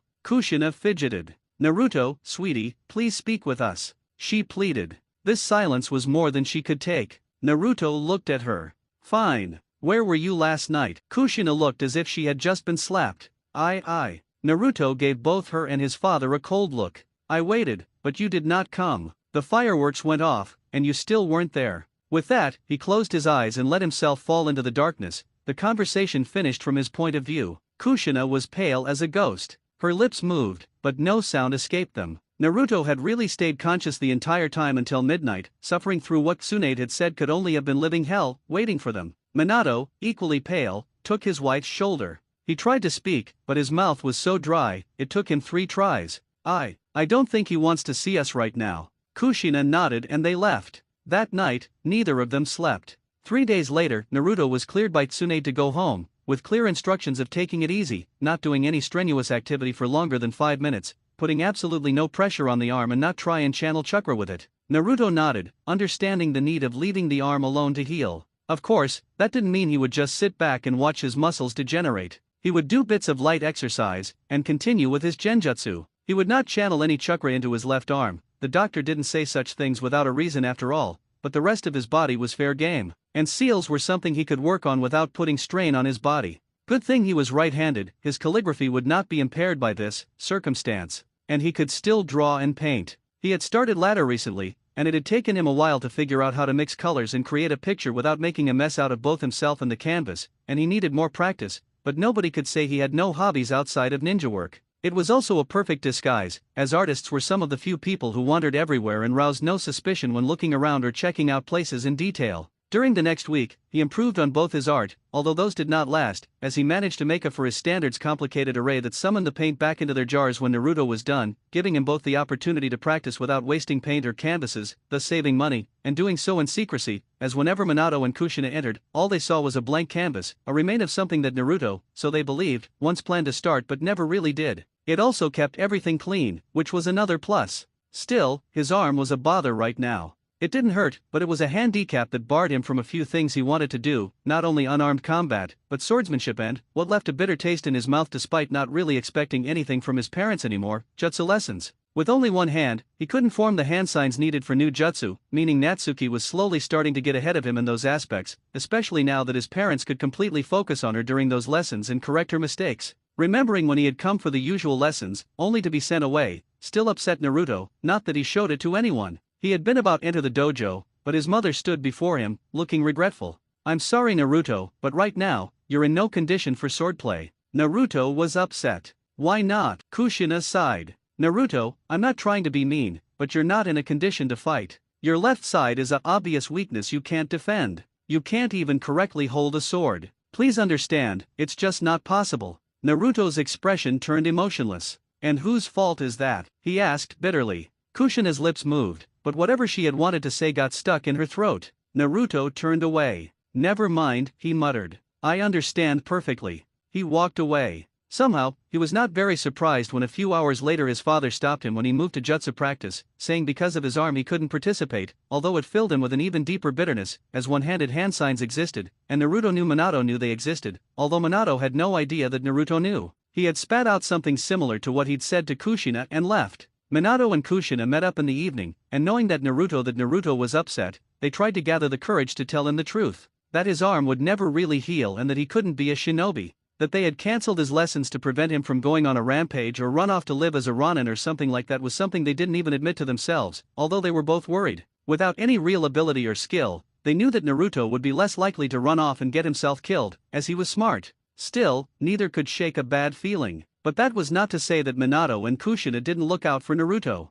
Quite the opposite, after he returned home, there was constantly at least one of them around him, unless it was time for the now solely devoted to Natsuki training or shinobi duties, looking out for him and offering assistance wherever he may need it. While a week ago that would have been the fulfillment of Naruto's wildest dreams, things had changed, and now Naruto was getting annoyed by them buzzing around him because of their guilty conscience. Honestly, he began wishing they would just act like they had before, and leave him alone to spend time with his sister, as he really didn't want to see their faces. That's not to say he didn't use opportunities when they arose, as on the first day home, he had asked his father for a written permission to use the library, and got it. The man had been on such a guilt trip when seeing his son dragging his body into the house, the left arm little more than a club-shaped mess of bandages, that he probably would have even signed his own execution. Naruto had used that permission as a reason to spend as much time as possible out of the house, most of it in the library, but he also simply wandered through Konoha. It gave him some much-needed relief from his family, although the Umbu were getting annoying. Speaking of his family, Natsuki was slowly getting unbearable. She was smart enough not to do anything but send dirty looks while her parents were in earshot, but when alone, she was getting really nasty. While she couldn't blame any pranks on him right now, she kept taking shots at his injury and kept bragging that she could still take lessons, something that actually got under his skin. However, there was something going on that he didn't know about. The first indication was when Naruto had been walking around and accidentally stumbled upon a training ground where a group of the main branch of the Hyoga clan were currently practicing their techniques. He had paused to look at the display. It was after all the greatest of all taijutsu of Konoha, assuming one compared the damage they could cause on a specific level of proficiency with the style. No other taijutsu style allowed its user to cause the same degree of damage at little training. Of course, after standing there for a few minutes, one of the Hyuga had looked his way. At first he seemed angry, but after looking at him closely, his eyes filled with something that could almost be described as pity, and he and all others just went on with their training, ignoring him. What Naruto didn't know was that the news of the Hokage's son being permanently crippled and was now unable to become a shinobi, since he was unable to even mold chakra correctly, had spread throughout the village, although nobody talked of it often and the children had no idea. And as is usual with rumors, this one like many others before it spiraled out of control, until everyone believed Naruto was unable to produce chakra or even feel his arm. So the Hyuga, and all others he would observe in the next week saw him not as someone spying on their training, but as a broken figure that out of a masochistic craving watched others practice what was forever out of his reach, just so that he could feel some connection to the shinobi life. Ironically, the harshest clans, the Hyuga and the Uchiha, were the most tolerant of his existence, both pitying him for the loss of what they considered the most precious gift, the ability to properly move one's body and the ability to use chakra, and leaving him alone as long as he didn't bother anyone. After all, what harm could one boy do? They didn't teach him any secrets he could spill, not that it was likely he would even if they did, as he was the son of the Hokage. What could it hurt to let him watch?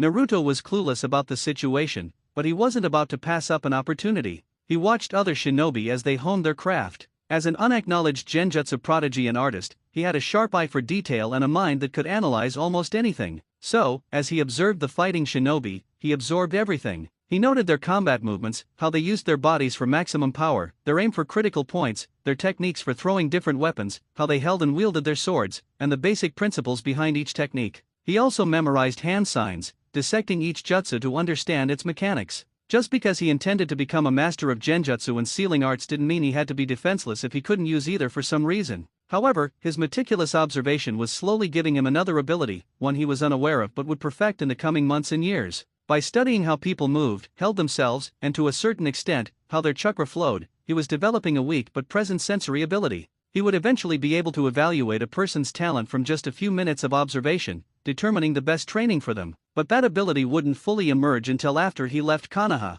Despite his focus on observation, he didn't neglect his seal work or genjutsu. The library's knowledge was vast, and though it contained few actual techniques, many non-clan shinobi and even a few clan shinobi had left scrolls on various jutsu theories and rules. This included some on the finer points of Fuinjutsu written by Minato Namikaze himself, which were available for public viewing. Of course, Naruto wasn't foolish enough to take everything at face value. He always made sure a theory wasn't absurd before incorporating it. His understanding of seals was now so advanced that even Minato and Jiraiya would be hard-pressed to find a rule he didn't know. Naturally, they were still light years ahead of him in practical application and seal creation, but he knew enough to soon start crafting his own. Though he had enough knowledge to begin with small, low-power seals to avoid accidentally blowing himself up, he had a few ideas he developed while he was incapacitated. His first idea was a basic one, but if it worked, it could revolutionize the ninja world. It involved 12 seals placed in seemingly random locations on the body. Their uniqueness lay in their function as an equivalent to the 12 hand signs. A shinobi would simply need to charge the desired seals with chakra, allowing them to use any jutsu while both hands were free to fight and giving their enemies no warning before an attack. The second idea was a progression of the first. If it was possible to use seals as hand signs, and Naruto was certain it was, then why not put an entire seal sequence into a single seal? This would allow the user to activate a jutsu by simply sending the necessary amount of chakra into the seal, which would take less than a second compared to maybe 20, depending on the sequence length and the caster's skill and speed. Perhaps even some additional seals could hide the sequence seal when not in use, so a knowledgeable person couldn't read the jutsu by simply seeing the inactive seal. In the realm of genjutsu, Naruto had successfully completed and activated a new technique without hand signs. It wasn't as strong or draining as Zekao Sekai, nor did it create intricate hallucinations, but it wasn't meant to. Mikura wasn't designed to be flashy or give its victim a false reality. Its single purpose was to make the user unnoticeable. When active, others simply didn't realize he was there. They would subconsciously move around him to avoid bumping into him but wouldn't be aware of why or even that they were doing it. Even better, not only was the user unnoticeable, but so were indications of his presence. For example, they wouldn't just overlook him, but also any footprints he made on a muddy road. Of course, it wasn't flawless. If he activated a security system that raised an alarm, people would notice the alarm and realize something was wrong. Though they wouldn't see him directly, they would assume a genjutsu was at play and dispel it. Also, if he slapped someone, they would feel it and know he was there, even if they couldn't immediately locate him. So, it wasn't suitable for assassination, or at least he'd need a different trick to escape the crime scene. Still, it was invaluable for walking around the village without umbu on his tail, though he didn't dare enter clan compounds or the Hokage Tower with it. His efforts to cast genjutsu using a catalyst other than sight were not going well at the moment, but he knew it would take time. By now, his bones had healed, thanks to the blonde, large-chested woman who regularly checked on him in the hospital, but to his frustration, his nerves were apparently damaged. He could barely move his arm from the elbow down and couldn't channel any chakra through it. On the bright side, he had made a few friends during his wanderings through the village. Granted, they were a bit unusual, but he preferred their company to that of other humans. He was slowly getting tired of all the pitying looks. Flashback. It was one of Naruto's first walks, a few days before he'd find the training ground.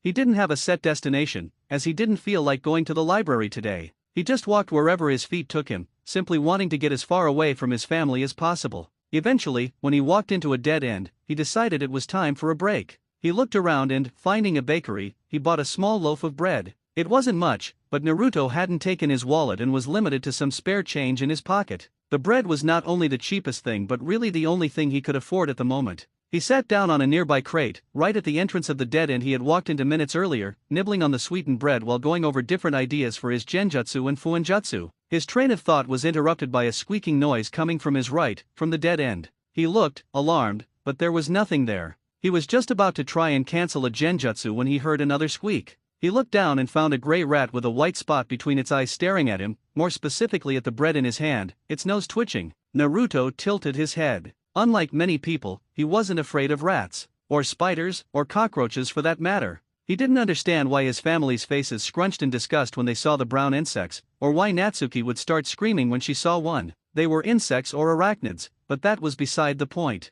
Most of them were harmless, and there was no reason to panic. And why did people scream at cockroaches but go all oh and ah when they spotted a butterfly, a ladybug, or a firefly? And why was a rat gross, but a mouse was cute? There wasn't much of a difference. Naruto turned to the rat. It quickly scurried backward, but after a minute, it carefully peeked out of its hiding spot and inched toward him, twitching its nose. Naruto smiled. Somehow, he felt a bit of a connection to the rodent. He was in the family, but he wasn't really a part of it, just as this rat was in the great family of Konoha, as the villagers sometimes had the audacity to call it, yet it wasn't really wanted. An odd sense of camaraderie rose in Naruto, something he had never felt before. Maybe it was because this rat wasn't a human. There were no expectations, so there was no way to be betrayed. Naruto looked at the rat, then at his bread, before holding it with his teeth, needing his only good hand to hold it in place while he tore a piece out. He set the bread on his lap, took the piece in his hand, and held it out to the rat. Here. The rat, like all wild animals, seemed distrusting at first, but eventually, hunger won out and it started gnawing on the bread.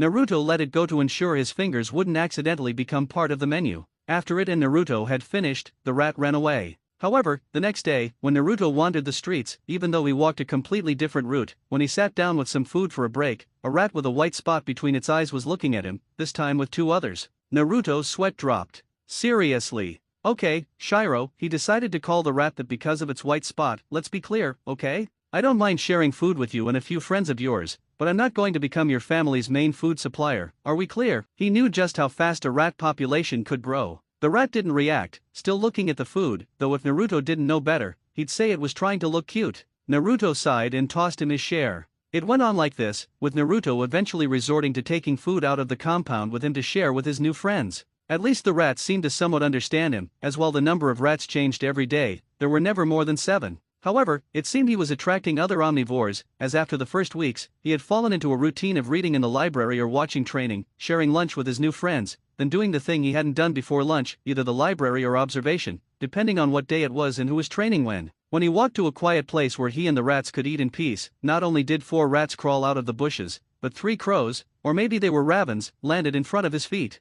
Naruto blinked. What was this about? But the rats didn't seem to mind, as Shiro and the others had barely looked up when they arrived. Naruto looked at what he brought this time, slices of apple. He looked at the animals. I have no idea what's going on here, and I don't really care, but I don't want to be caught in any fighting, so you split your share among yourselves peacefully. In the back of his mind, he was starting to wonder if his brain had taken any damage when he got zapped. Here he was, sitting on a rock on the outskirts of the forest surrounding the training ground, talking to animals while putting a plastic plate he had bought for that purpose full of fruit on the ground and watching them tear into it. Naruto shrugged it off and just accepted that he'd be feeding the birds and the rodents from now on. It wasn't that surprising that when a new and easy source of food made itself available, scavengers would come flocking, although he decided to draw a line if stray cats and dogs started following him. Thankfully, that didn't happen, and Naruto found that he actually relaxed in the company of his furry and feathered friends. End of flashback. Naruto eventually realized that he liked his lunches with the animals more than his dinners with the family. Those had been extremely awkward, as both Minato and Kushina had tried to start a conversation with him, only to realize they had nothing to really talk about, as they knew nothing of his hobbies or what he liked to do. They knew he spent time reading and recently heard he seemed to be getting along with birds, but there were few topics of discussion they could share with him. To make matters worse, Natsuki was being a worse brat than usual, so Minato and Kushina had little choice but to focus more and more attention on her to keep her out of trouble than on their son, who apparently didn't want it and spent more time outside than with them. So, within 2 to 3 months, things had slowly returned to how they'd been before. Naruto's Mikura helped a bit, although he used it very sparingly on his parents. Natsuki had been under it practically non-stop since the day Naruto had completed it. Minato and Kushina did give him more attention than before and tried to make up with him at least 3 times a week, and although Naruto didn't like it, he felt that he was slowly becoming, he couldn't call it forgiving, but he was more tolerant of them. A part of him apparently still wanted to trust his parents, who really did make an effort. Naruto had gone to bed in a good mood. His arm seemed to be getting better, as he had managed to grab a plastic cup with it and drink. Granted, the entire thing took almost half a minute, but Naruto saw it as a good sign. He had known that progress would be slow. Admittedly, he hadn't thought it would take this long, but any progress was better than no progress, as it showed he was on the road to recovery.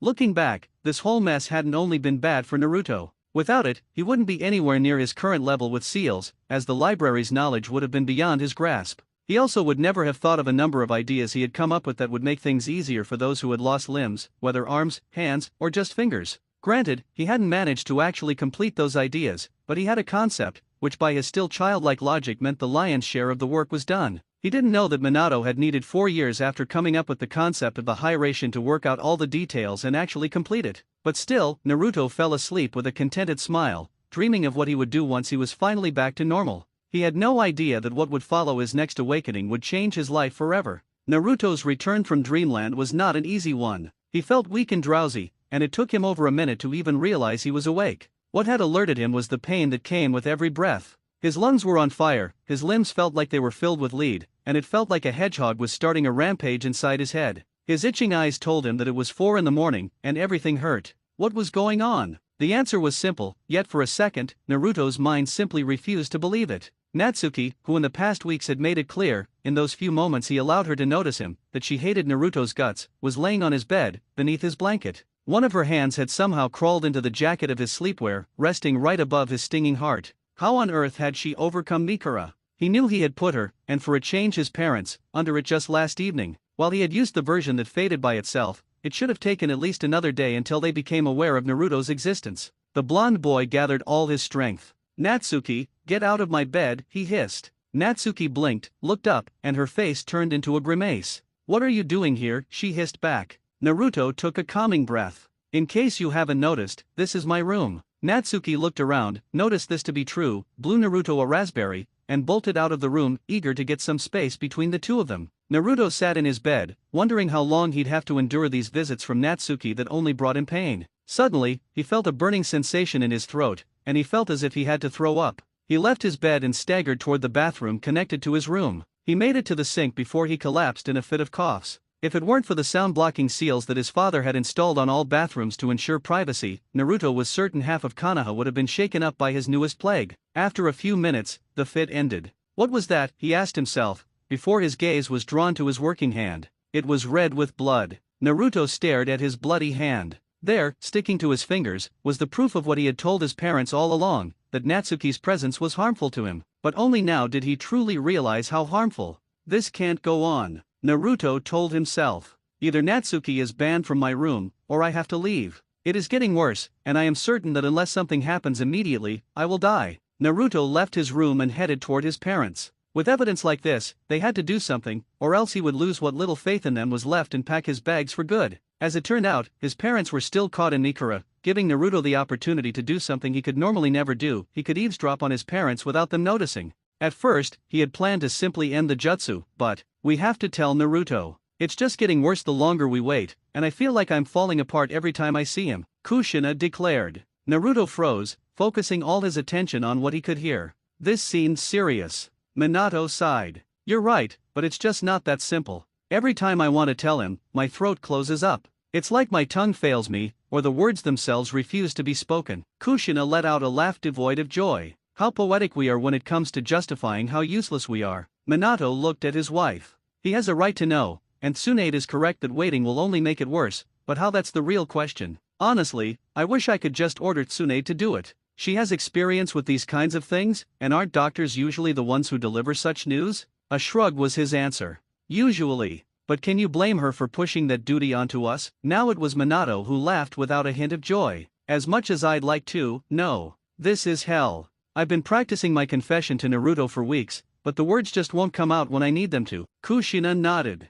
I know. I did too, but when I see the hope in his eyes, I just can't bring myself to crush it. Minato sighed again. It's much harder than we first thought. I can't just walk up to Naruto and say, "Hello son, I forgot to tell you something. Remember when you fried your arm on the gate? Well, that killed off most of your nerves and shattered your chakra paths, so you'll never be a shinobi or even be able to use your arm again. My bad." How do you tell your child that his lifelong dream can never be real because you forgot him on his own birthday? If Naruto had been holding something, it would have slipped from his grasp. Naruto's eyes widened. Shivering, he looked at his left arm, which hung lifelessly in its sling. Suddenly, everything made sense. His parents' behavior, the pitying looks, the strange tolerance the shinobi had shown when he watched them train, even the most dangerous and secret jutsu. They had known. Everyone had known. Everyone had known his arm would never be healed and nobody told him. Naruto had to get out of there, or he would go insane. The urge to smash things was already becoming unbearable. He ran out of the compound, Mikure ensuring that his father ignored the faint impulse of the gate opening and closing, as it wasn't an alarm, but simply a notification.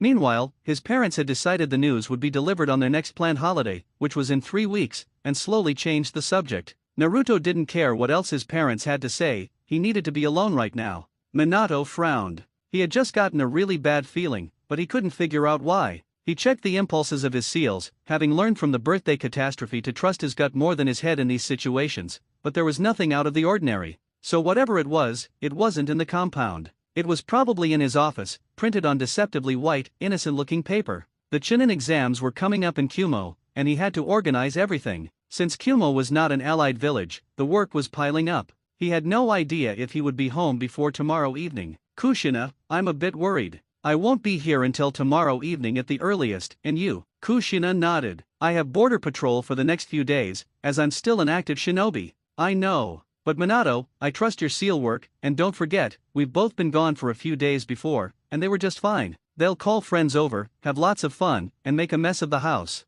And in an emergency, there are at least 3 Umbu in the nearby outpost at all times. Not to mention that our friends and fellow clan heads always send some poor soul to make sure the children don't blow up the house without parental supervision. Her voice grew quieter. And I don't think either of our children will mind having some time to themselves. Minato nodded, a bitter taste in his mouth. The situation with Naruto was getting harder for them every day. When they saw him trying to work with an arm that would never function again, he felt useless. He had dealt with the Kyuubi and the Shinigami, but in front of his own son, everything he prided himself in, his smooth tongue, his wits, his charisma, and his confidence just vanished. He couldn't remember a time in his life where he had felt as helpless as when he stood before his son and tried to explain the true extent of what had happened to the boy. He only hoped that Naruto would not learn of his crippling from anyone but his parents. As the saying goes, be careful what you wish for, you might get it. The gods had granted Minato's wish, but not in the way he had wanted. Naruto was storming away. He had no destination in mind, he just had to escape. Fortunately, the Umbu watching this sector had, somewhat accidentally, been caught in one of his temporary Mikura 2 days ago, so for another hour, he was safe from their eyes.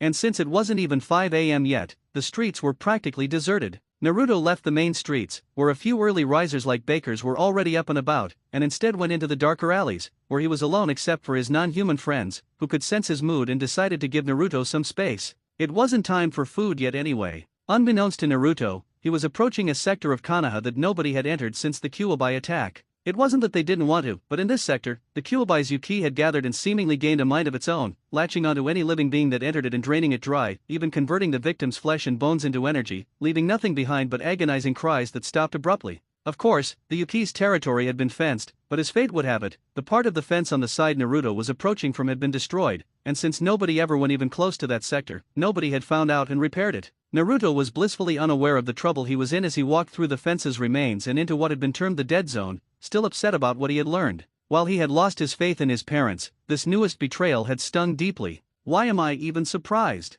He asked himself, before saying it out loud. I'm a goddamn cripple and nobody tells me. Now it all makes sense. Why should I waste my time teaching Naruto swordsmanship? He won't be able to wield one anyway. Why teach Naruto jutsu? It's not like he'll be able to use them. Why bother training him in anything? It's not like he'll ever be a shinobi. Let him watch. It's not like he'll ever be able to perform anything he sees. He kicked an empty can, sending it flying through a window 20 feet away. Apparently, sand had filled the thing, as the glass shattered. Naruto didn't care. He broke down, hysterical sobs shaking his body. It was all falling apart around him. His world was crumbling, and there was nothing he could do. His arm was gone for good, and he had learned that Tsunade was considered the greatest medic of all time. If she couldn't fix it, and apparently she had been the one to declare that it couldn't be fixed, then there was no hope. It's not fair, Naruto muttered, bitter tears streaming down his cheeks. Why was it always him? What heinous act had he committed to deserve this? Why couldn't the gods torment someone else, just for a change? Why me? Why does everything bad have to happen to me?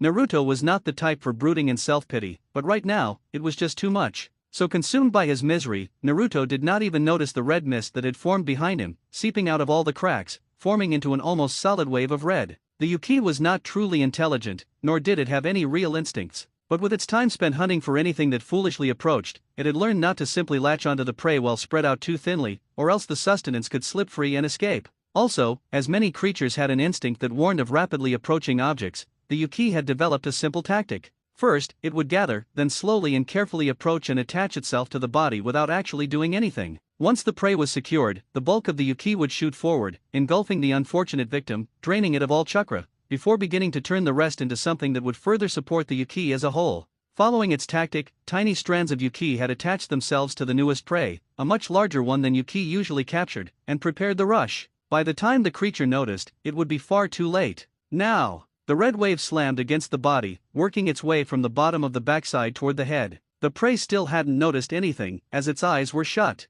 However, it also didn't seem to feel anything. If such a complicated emotion as confusion could be felt by the Yuki, this would be it. However, it spread, covering the entire body. Suddenly, it released the creature, as if burned. The Yuki had found that not only was this organism resistant to Yuki, but it was also flooded with itself. The Yuki had sensed itself inside the organism and released it, deeming it friendly. Naruto hadn't even noticed just how close to death he had just come. Although he felt a burning sensation, he attributed it to his grief. By the time he opened his eyes, the mass had dispersed. Naruto had had enough of this. He had cried his heart out, and it had felt good, but enough was enough. He was not an emo, nor a brooder. He had received a blow he hadn't expected. It was time to get back on his feet. His left arm was screwed for the foreseeable future. Fine, he had come this far without it, he'd go further without it. His 12 seal set was almost complete, it just needed some more fleshing out in tests. With them, he would be able to erase his jutsu difficulties, not that he didn't plan on learning one-handed seals anyway.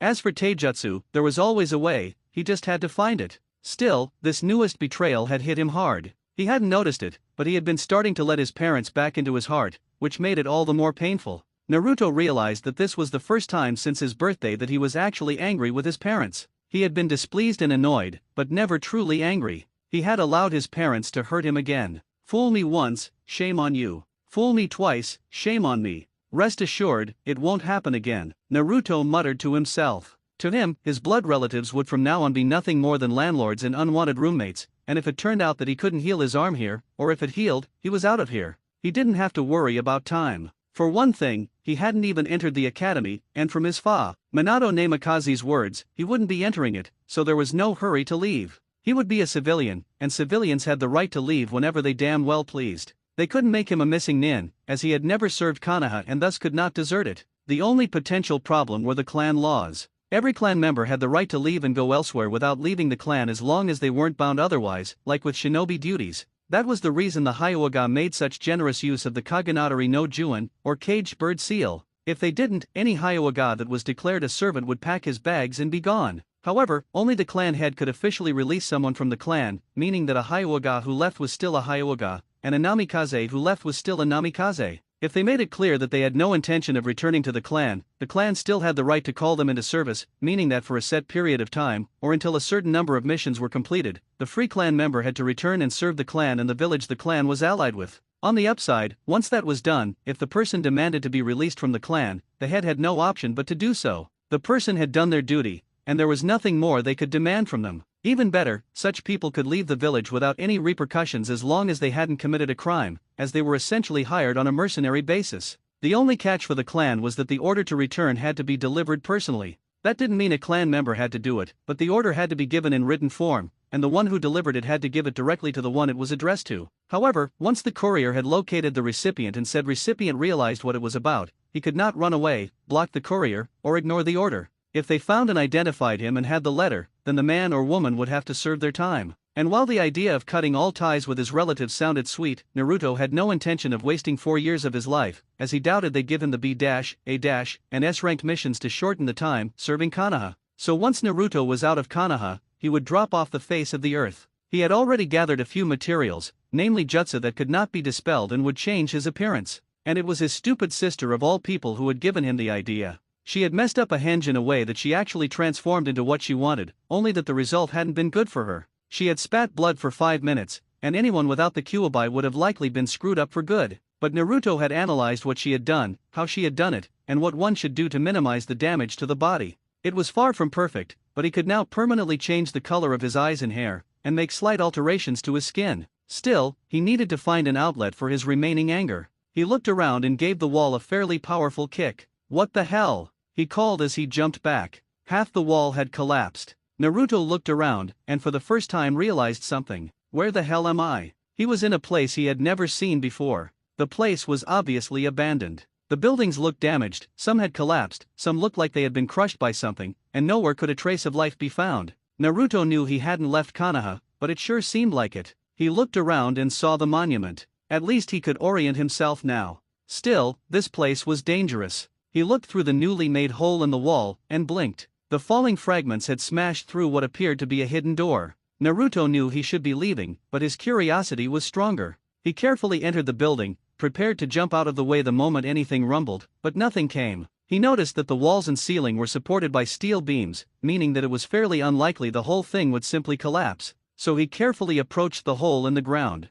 His suspicion had been right, it led to a set of stairs. Naruto had to climb a bit to avoid the rubble, but he could advance. Who would build something like this? Naruto muttered. What is it? A deserted Umbu base? Maybe this was once a route station, before the Sandaime closed that branch? Rats, I can't even see my own hands, if only I had some light. The next moment, he nearly had a heart attack and jumped up in shock. Torches had lit up, lighting the way to the bottom of the stairs roughly 20 feet down in a ghostly blue light. Naruto looked around nervously. Hello? Is anybody there? No answer. Uard, it's so bright, turn off the torches. Nothing. It's obviously not voice activated. What else could it be? He looked around and noticed that there were 2 seals above the step he had just rested his foot on. Apparently, they were a detection barrier, sending a thread of chakra between them and lighting the torches when interrupted. Good. Shit. What if this place is booby-trapped? Hello? I'm lost. Nothing. Naruto decided to proceed, with extreme caution.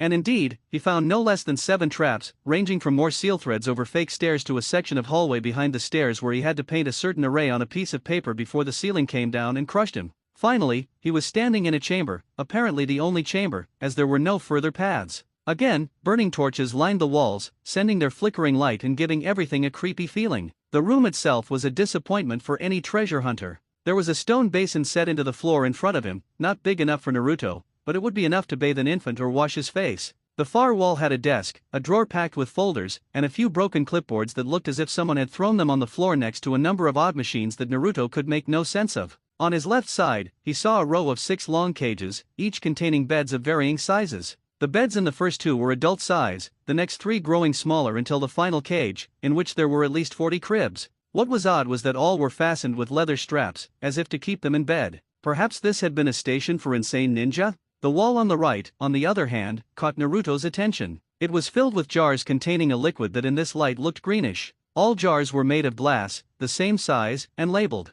It was also the wall closest to the basin. Naruto approached, looked to see if there were any traps. Seeing none, he grabbed the closest jar and held it to his face, trying to decipher the writing. Who wrote this? A chimpanzee. Even Natsuki doesn't write this badly. Let's see, Ku-ra. I have no idea what that's supposed to be. K+? What's that supposed to be? Ouch. The glass had become brittle with the years of exposure, and when Naruto tightened his grip, it shattered. A few splinters pierced into his flesh while the liquid splashed everywhere. Ugh, yuck. I think I swallowed some. Tastes worse than the medicine for my arm. I didn't think it was possible. He looked around for something to rinse his mouth with, but came up empty. He dropped the broken glass and looked at his palm. It wasn't too bad, only one of the glass fragments had pierced into his flesh, and enough was sticking out for Naruto to carefully grab it with his teeth and pull it out. It bled a bit, but otherwise it seemed fine. He'd get it disinfected later. He looked around and saw that one of the jars was not standing in the cabinet like the others, but on the desk. More carefully this time, Naruto approached, not touching it. He read the label, and it was a different one. He frowned to make out the kanji. Accelerated, whoever wrote this needs lessons, badly. Wait, is that supposed to mean regeneration? Accelerated regeneration? Then maybe the other thing wasn't kara, but cure, and the name of some disease. Is this stuff? He looked at the jars, medicine? His eyes wandered to the bottle of accelerated regeneration, to the basin, and back again. He gently lifted the jar, as if it were a delicate bird, and carried it to the basin. He pulled the lid off and poured the contents into the bowl. Medicine works best when directly applied where it's meant to, he said, and looked around before picking up a shard of glass. He made a shallow cut on the back of his useless left hand, which was still in its sling. Then he lifted his hand and let it soak in the liquid, ready to pull it out the moment something went wrong. After all, his arm couldn't get much worse. Still, better safe than sorry, he thought, and cut off his arm's circulation before letting it dip in. If the stuff was really bad, he'd make it outside before collapsing, seeing that the traps were deactivated. Then he would most likely be found before anything truly horrible happened. Who knew, he might even reach the hospital himself. Optimistic, aren't we, Naruto? He chided himself. Then he hissed. The pain wasn't unbearable, it was like being disinfected with alcohol. It burned and stung, but you could grit your teeth and bear it. Still, Naruto was about to pull his hand out when he noticed something. Wait, am I hallucinating? He narrowed his eyes, blinking away a tear of pain, and looked closer.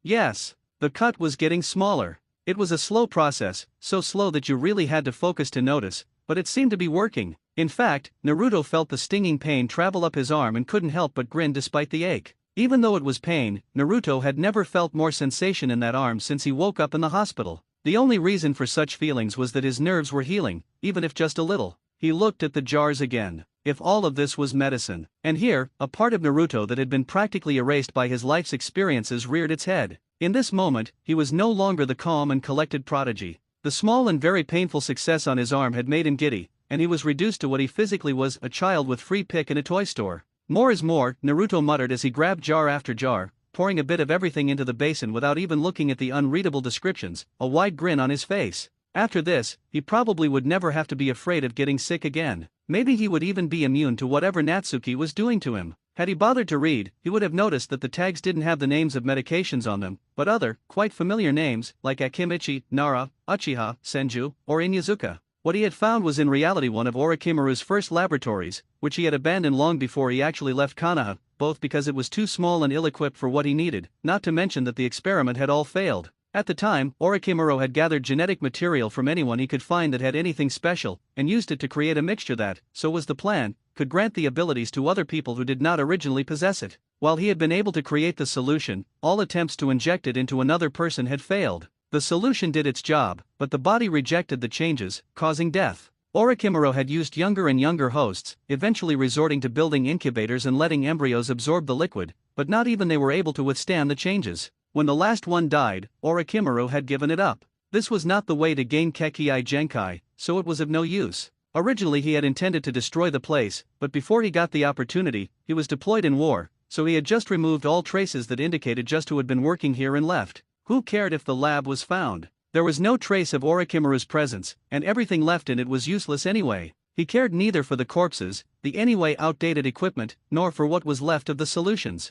If it was found, he would just have to lay low for a while. He had even left most of the traps deactivated, showing just how little he cared for it. Eventually, Orochimaru had forgotten the lab even existed, a new method of gaining Kekkai Genkai involving directly injecting the DNA into the embryo taking up his entire attention. After the Kyuubi had attacked, Orochimaru had written the lab off for good. If it still existed, all evidence would be eroded away by the Yuki residue by the time anyone entered it. Now, due to unique circumstances, Naruto's body was filled with Yuki of the Kyuubi no Kitsune, which was flowing fairly docile through his system, as the goal it was supposed to do was not destruction of the carrier, but in fact toughening him, or, if you considered who it was supposed to be in, her. This Yuki had begun to pool in the left arm, the one section of Naruto's body where his natural chakra flow did not obstruct it. So when Naruto chose to make the cut there of all places, the Yuki was more than prepared to deal with the new arrival, integrating it into Naruto's system after deeming it beneficial. However, the Yuki inside of Naruto was limited, and so was its ability to incorporate or destroy foreign substances,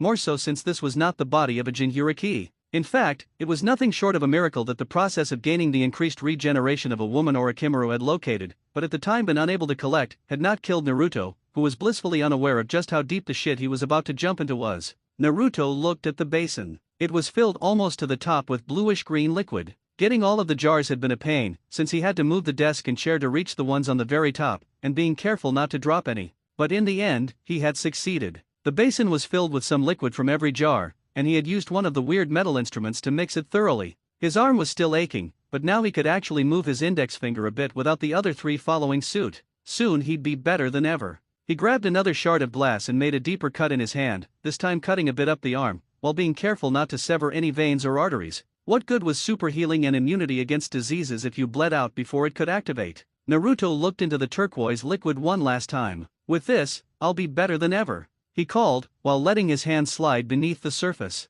He smiled to himself. I'll make the stupid arm move, and if it's the last thing I do. Little did he know that the odds of it really being the last thing he'd do were so close to 100% that not even Tsunade would have made a bet on it. It started with the burning he had already felt before, and for the span of roughly 10 seconds, that was really all there was, a pain that was bearable, but getting stronger. Then, Guarg, gurgle arg dash. From one moment to the next, his arm exploded in a wave of agony equal to when his arm broke, then worse as it spread through his entire body. Naruto didn't even have the strength to cry out. He was twitching uncontrollably, foam bubbled out of his mouth and dampening the gurgles, his pupils had contracted to a point where one couldn't even see them. Blood ran from his nose and ears, and his skin had turned gray as ash. In the last moment before merciful darkness surrounded him, Naruto cursed himself for his stupidity. One solution the Yuki had easily handled. Two had been a small effort, but no problem. However, this whirlpool of liquids that were never intended to be mixed to begin with overrun all defenses it could set up. The solution was slowly seeping up the arm, not only killing but literally shredding all cells it came in contact with.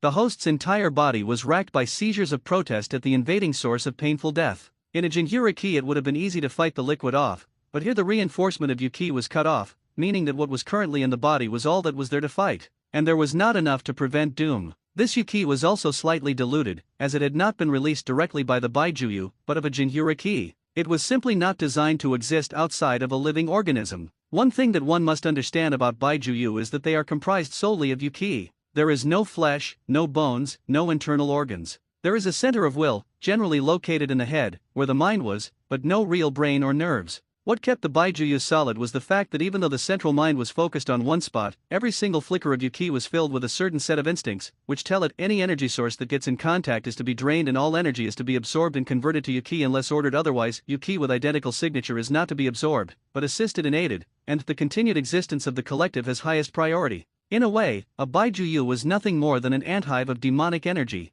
There was the central mind, the queen if you will, and the remaining Yuki was the workers and soldiers that absorbed nourishment for the creation of more Yuki, and for the simple Yuki, there was no hesitation when it had to separate from the main body to deal with an attacking force, even if the price was its own existence. However, for Yuki that for whatever reason was left behind, the last order changed. Since there was no central will, it gradually changed its main goal to self-preservation until reuniting with the main body as possible. These leftover Yuki was important for the Baiyu, and most of all for the Kyuubi, who had never been sealed away, since such Yuki gained intelligence and could at the time of reuniting very well be smarter and more knowledgeable than the main body, in which case the information and intelligence was shared with the collective to ensure that the mind was strengthened. When a Baijuyu was sealed inside a living host, it generally absorbed information from the host's brain to increase its own strength, a two-edged sword. The information was not mere knowledge and intelligence, but also personality up to a point. The Baijuyu could, if smart enough, purge itself from the tainted thoughts if they were deemed detrimental, but the process had to be done quickly and the knowledge absorbed from the host should not be used as the center of the personality, as an increasing number of sealings with an increasing number of personality traits taken from the hosts would destabilize the personality, leading to madness, as in the Ichibui's case.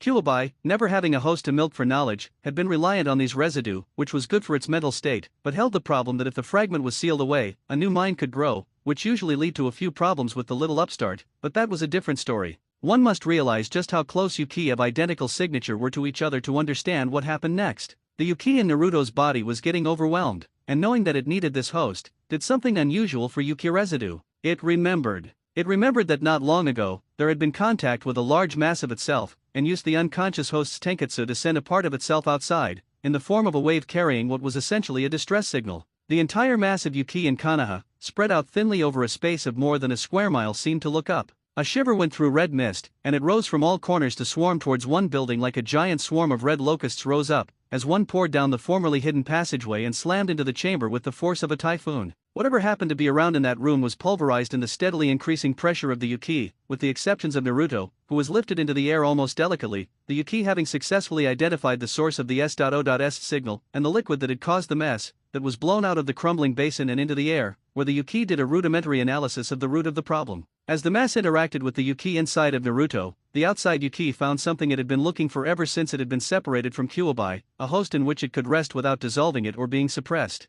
In fact, in Naruto the Yuki had found something that was not only rare, but something that had never existed before. Naruto was an anomaly, or rudely stated, a freak of nature. A Jinhyuriki was different from a normal human. For one thing, a pregnancy took a month more and was dangerous for the mother's life. Another, lesser-known fact was that as soon as a Jinhyuriki was created, no matter if infant or old man, a new function of the body started a new reaction. It had been labeled a surge. The idea was simple. After the seal had solidified and everything settled, the Baijuyu sent waves of Yuki through the host's body. This was not even done out of evil intent, it was in fact to get the body used to the Yuki that would eventually be flowing through the body. The first times this happened it was extremely painful for the Jinhyuriki, then the body slowly got used to the surges and eventually not even noticed when it happened. This was necessary to prevent the body from being torn apart if the Yuki had to be unleashed. If a Jinhyuriki unleashed more chakra than their body could handle, it usually began with the skin tearing off, going on with damaging muscles and internal organs until the bones were crushed, and if the flow was not stopped by then, the brain stood risk of being liquefied. The case of Naruto and Natsuki was truly unique. Not only was the creation of the Jinhyuriki in an unusually early stage of life, directly after birth, but there was a twin. Not an identical twin, but close enough. What Natsuki had been doing, subconsciously, was that instead of biting her teeth together and bear with the surges until she couldn't feel them any longer, was that, by direct contact with her twin, she was able to reroute the Yuki from her into his system. While Natsuki had no idea what was going on, the subconscious knowledge of when it hurts, get to Naruto and all gets better was anchored in her mind. And while Naruto's body was not the one the Yuki was supposed to be in, its genetic makeup was similar enough to fool the Yuki, meaning that it worked how it would in a Jinhyuriki, instead of simply destroying the body. Of course, Naruto was not a Jinhyuriki, so he lacked what was really needed to handle the Yuki, namely the increased regeneration. Instead of healing instantly, the damage the Yuki caused to get the body used to it took days, sometimes weeks, to heal. However, as Naruto was an infant at the time and not an adult, his adaptability was at its peak, and his body slowly built up a resistance to the Yuki. At first there was no real problem with that, as the surges happened roughly every 2 months,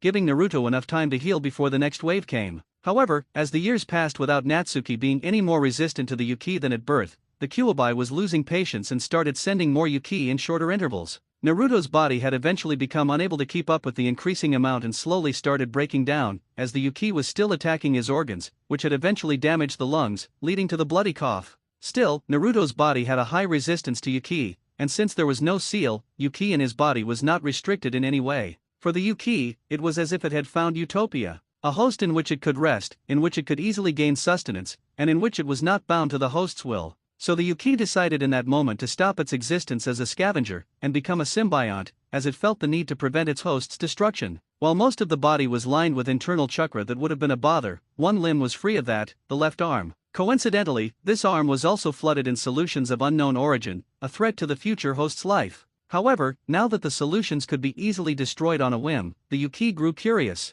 What was this? Could it be used for the advantage of the symbiosis? Perhaps a poison that they could accumulate and then produce as a weapon. What they found was even better. It was a mixture of DNA containing several clashing abilities. While this could not be spread through the host's body, it could be used on the limb that would house the Yuki. So instead of simply wiping out the solutions, the ones in the body and outside of the body were absorbed by the left arm, which restructured itself to take them, and potentially more. The abilities gained in this way would not be accessible by the host, but the symbiont would be able to use them for the host. The only solutions the Yuki, which also restructured itself to be able to achieve symbiosis without damaging the precious host, forming a core inside of the arm, from which it could freely produce more Yuki should the need arise, did not remove from the host system were the two that had initially been absorbed and already bound into the system of the body. As it fundamentally changed the arm, forming new chakra and Yuki coils that had bridge-like connections to the host's own system, but was not in any form reliant on it while repairing and optimizing the arm's structure. The host would have control of the limbs' movements, most of the time anyways,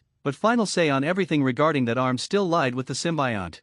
Naruto gave a low groan. His throat was a dry desert and his head swam. Slowly, he pushed himself up and his eyes took in his surroundings. Where was he? Then, he remembered. Right, I stumbled on this room with the medicine. A sharp pain shot through his body. He cursed himself, the words feeling like sandpaper on his tongue, and beat his knuckles against his forehead. You idiot. What kind of moron just mixes strange medicine like that? You're acting just like Natsuki. What in the world possessed you to do something so? He stopped abruptly. His gaze dropped to his knuckles. No way, he whispered. He'd been hitting himself with both hands. He gave his left arm a few test flexes, and cried with relief when it moved, even if it felt a little odd. But he immediately refocused. Twice now his emotions had taken over, and both times it had led to a world of pain. It was time to stop being a child and start thinking like he had in the past few weeks, with cold, hard logic and nothing else. His arm was healed. That was a win. But if he went around shouting it from the rooftops, it would not only raise eyebrows but also mean that all the people who had let him watch their training would immediately stop.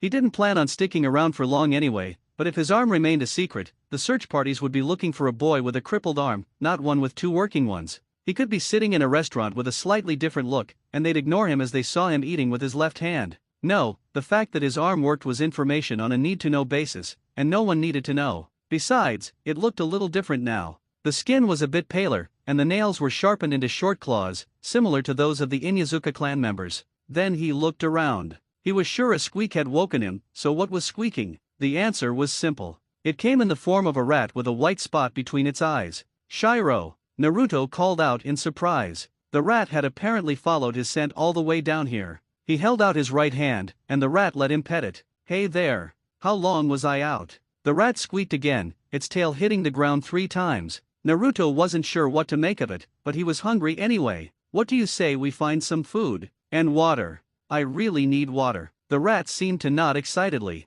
Then let's get out of here. Thankfully, he had grabbed his wallet before he left the house. He exited the chamber and the tunnel, then tried to find the way he had come. Let's see, the monument is over there. Based on the faces, the market should be that way. With that, he began to jog, Shiro perched on his shoulder, nose twitching. Something was different about the boy, the rat knew it. He was still the same nice person, but he smelled different, especially his arm. The arm smelled powerful, as if it were a completely different creature. Still, food was more important. 20 minutes after they left, a team of Umbu showed up, looking worried. That Yuki has been here for years, it can't just vanish from one moment to the next. One wearing a hawk mask muttered. Another, wearing a beaver mask, looked at the third member, who had an owl mask. Do you sense anything? Owl Mask shook his head. There's no Yuki left, but the traces it left are too strong to pick up any other signal. There's no source of chakra or Yuki nearby, but the Yuki has been here so long that everything seems to have a residue. Even if an army of cages had been standing here 10 seconds ago, I wouldn't be able to tell.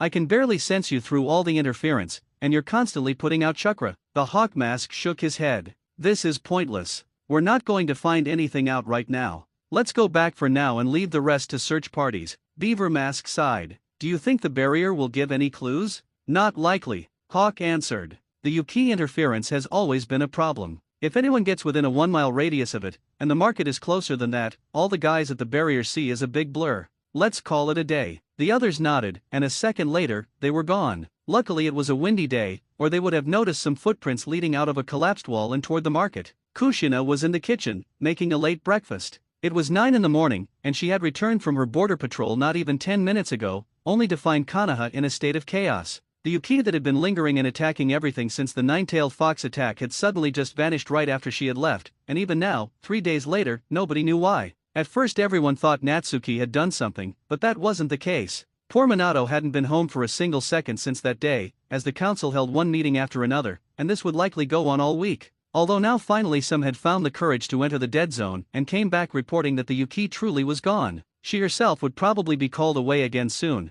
but there should be enough time for breakfast. She looked up when she heard the door open. Naruto sighed. He had seen Kushina's shoes, so he had to be polite, lest he be pestered even more. He had found out at the market that he had been out for 3 days. I'm back, he called. Kushina's voice rang out from the kitchen, and Naruto, despite having no faith in his parents left, felt like he had been punched in the gut. You were out? Anyway, breakfast will be ready in a minute. Could you wake Natsuki? Naruto stood there, frozen in disbelief. He had been gone for 3 days, and they had not even noticed? The blindness genjutsu had worn off ages ago. This was the straw that broke the camel's back. His face twisted with anger. He would be out of here this very day, one way or another. They obviously didn't care about him, so he wouldn't force his presence on those who obviously didn't need it. "I'm not hungry," he called back, before heading up to his room, a quick stop to inform Natsuki of the meal waiting downstairs, calming himself. There was no need to get angry. Anger was counterproductive, and wasted on people he didn't care about. He had no time for irrational anger. He had to pack. Naruto had no way of knowing that both of his parents had been gone these last 3 days, that Kushina hadn't even been here half an hour and had believed him to be still laying in bed, that there had been nobody but Natsuki and other kids in the house, and any adult in the vicinity had kept all their focus on them, as some of them didn't even know that the Hokage had a son. As such, Naruto was determined to be out of Konoha before sunrise, unless it turned out he had to fine-tune his genjutsu now that his arm worked.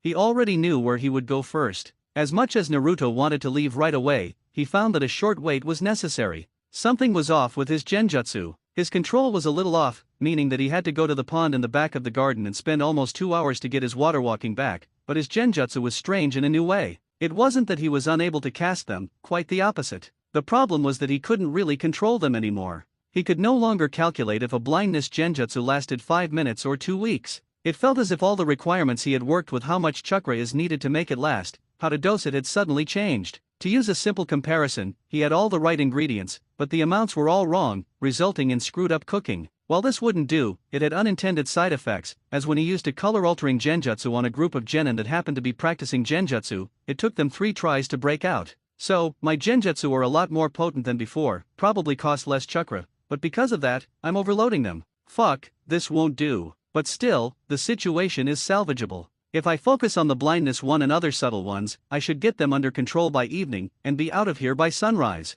I can test the others later, there's always a bandit somewhere, Naruto told himself. And so he did. Right now Naruto was pacing back and forth in his room. He had sealed up everything he wanted to keep in a scroll, mainly food, his art supplies, his sealing work, and a few pieces of equipment. With a lot of effort, he had gotten the blindness genjutsu back under control, though the rest of his jutsu would need to be fine-tuned all over again. His left arm was still in the sash, to keep up appearances. He had everything he needed, as his family was asleep and under a blindness genjutsu that should last until tomorrow afternoon, so there was no problem on that front. The gates of Konoha would be closed, but Naruto had found out that in an hour, a shipment of goods would enter Konoha, meaning that he had a window of opportunity for his escape. All that kept him here, second thoughts were surprisingly knotted, was the question of whether he should leave a message. He didn't want to write a letter in which he expressed his anger, as that would only make the whole thing look like the thoughtless action of an upset child, and destroy the significance and meaning of his decision to leave. However, he didn't want to leave nothing behind and be considered kidnapped, as that would not only put anyone he would meet at risk of being accused of kidnapping, but it would make him look weak, not to mention that if he didn't leave a message, nobody would even consider that he left of his own will. He needed something to deliver a message. It needed to be clear, short, stylish, and most of all, obvious. The best message was useless if nobody noticed it. His throat was dry, so he sneaked downstairs to get a drink. On his way back he noticed a framed picture. It was the picture he had drawn and Natsuki had stolen and described as hers. As he looked at it, his face split into a smile. Perfect. Leaving had proven easier than Naruto had originally feared. A quick blindness genjutsu to the guards who were arguing with a merchant about something, probably taxes, a little bit of sneaking, crawling under the cart to get through the barely open gates, and then carefully sneaking away. Of course he couldn't have known that the reason it was so easy was that in his training to relearn his genjutsu, some of his guinea pigs just so happened to be the squad that was responsible for watching over the barrier that evening. After a while, Naruto paused. It was odd. Now that he was so far away from Konoha that it could no longer be seen through the trees, he felt different. A bit of regret was there, but not much. What had truly changed was that for the first time ever, Naruto felt free. Here, away from the civilization that he had known and detested most of his life, away from their looks, their expectations, their pity, from those that looked down on him, never seeing just who he was and what he could do, Naruto felt his heart soar. Freedom, sweet, sweet freedom. He understood why people were willing to fight and die for this feeling. Still, now was not the time to get lost in thought. The genjutsu would wear off tomorrow, and in 3 days, his parents should receive his message, and then send out forces. In a way, it was a last test for his parents. The genjutsu would wear off tomorrow afternoon, and the day after, it would rain in the evening. If they hadn't sent out anyone by then, it would be impossible to find him. Also, in 3 days of a civilian's pace, he would reach his destination. He had an improved transformation genjutsu up, to ensure that nobody that wasn't looking for him would find him by coincidence, just in case some shinobi returned to Konoha using his route. Where was he going? Well, Suna was an allied nation, meaning that this would be one of the places he would avoid in the near future. Maybe after things settled down a bit, but not yet. Small nations like Taki and Kusa were on his list, but they too were allied with Konoha and would be on the lookout for him for the first few months. Probably wouldn't care about Konoha, but Naruto had no intention of celebrating his freedom by walking into a dictatorship. Kumo and Kiri were just too far away, he'd be caught on the road if Konoha checked. IWA was a good idea, as who would expect the son of the fourth Hokage to travel there of all places, but if he could come up with the idea of hiding in a territory where one didn't initially look for him, then so could the Nara clan. Somebody would check the vicinity of IWA, if only to make sure that he hadn't hidden behind the border to wait for them to give up. And while there were many other countries, most had too little to do with the shinobi world to be of real interest for Naruto, who wanted to expand on his knowledge, not let it rot. So he would hide in the last place one would expect from someone who ran away from Konoha, to a place within the borders of the Land of Fire, yet as far away as the moon. The sudden disappearance of the Yuki that had plagued Konoha for years, reminding them of what they had lost, had caused a panic. Everyone knew by now that Yuki didn't just vanish, so if it was gone, that couldn't be a good sign. Was it just hiding, waiting until a large number of people were in its grasp before returning and killing them all? Had it wandered to different sectors of Konoha, where nobody was expecting it, in search of more prey?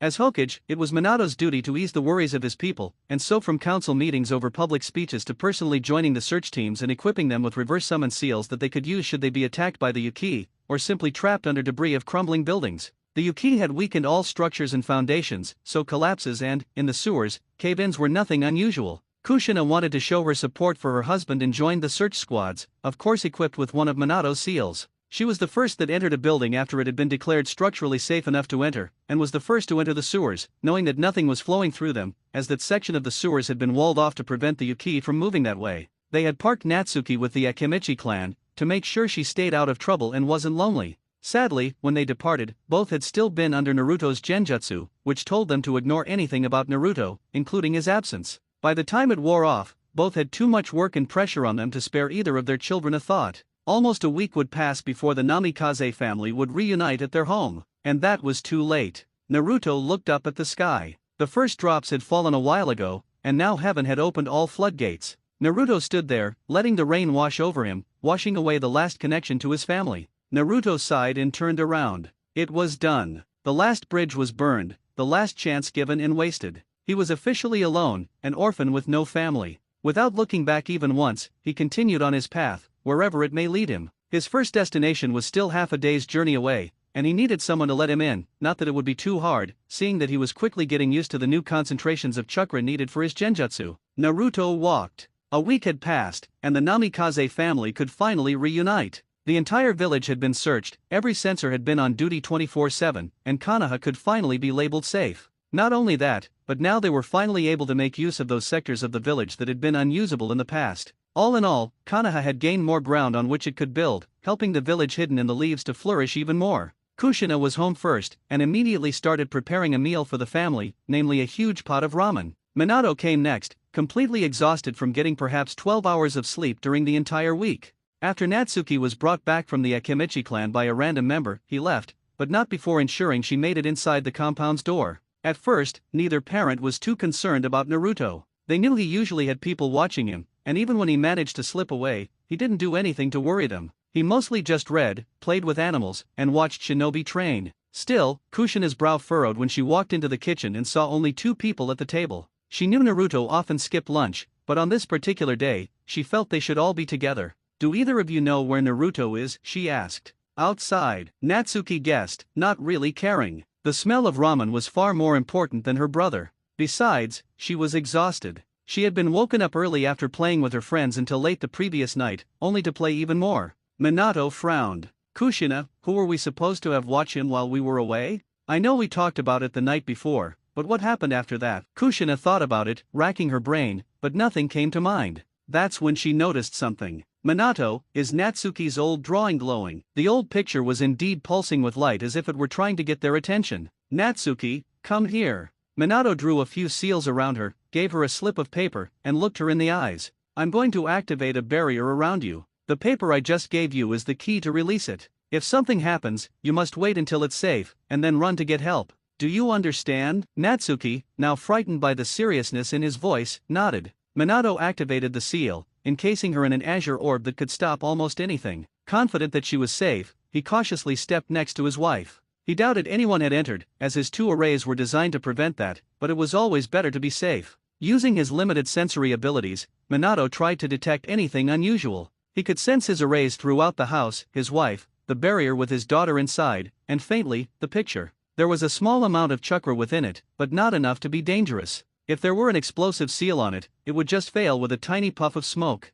Deeming it fairly safe, Minato pulled out a kunao and tapped the frame with it, with Kushina peering over his shoulder. The crudely drawn picture rippled. The drawn Naruto looked at the rest of the family, who had moved closer together, then turned away. His left arm remained in Minato's hand as he walked out of the picture, and the paper he had occupied vanished like a falling curtain. Then it was over. Minato stared at the picture, realizing the part where Naruto had been was torn off. What in the world? Minato mumbled. Now that it was over, he saw a small, basic seal, the kind that allowed a user to save and replay a simple genjutsu. They had been popular a few years ago, when everyone was using them on chests, wallets, and other objects. But how did it get here? He looked at his wife. Did Naruto do this? She asked. Minato shrugged. That seems to be the only explanation. He wouldn't have set off the arrays or been recorded as an intruder. But someone must be helping him. There's no way he could have enough knowledge of Fuinjutsu and Genjutsu to create the seal. It's simple, yes, but you still need to know what you're doing to craft it.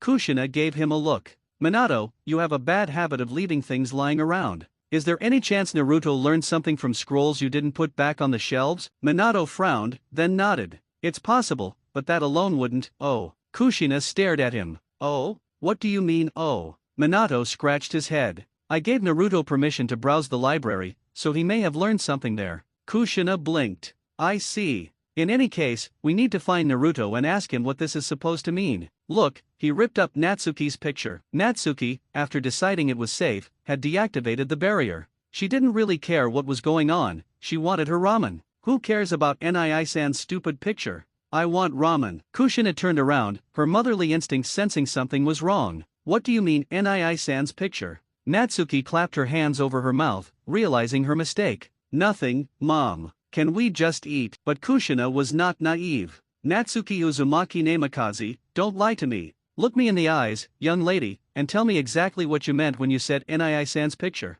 Natsuki squirmed, looking everywhere but at her mother, until she finally blurted out, Nii-san made that picture. Kushina blinked. Again, but slower. Natsuki bit her lip. Nii-san made that picture. I borrowed it and filled in the names. Kushina stared at her. While the offense was minor, she didn't like being lied to, especially not by her own daughter. She remembered that day and the pained look on Naruto's face when he was punished. So you were lying to us this whole time. Natsuki looked at the floor. She mumbled something that, with a lot of imagination, could be translated as yes, Mom. Minato looked at her. Natsuki, you know we don't tolerate lies. I think you should spend the day in your room, thinking about what you've done. You'll be skipping mealtime today. Natsuki stared in horror. What about the ramen? Please, Daddy, not the ramen, she begged, but her father wouldn't budge. What kind of punishment would this be if we gave you ramen? Of course, you're not getting any. That's part of the punishment. Now, is there anything else you'd like to tell us? Any other misunderstandings or lies you didn't correct us on? Natsuki frowned, crossed her arms in front of her chest, and stubbornly turned her head away.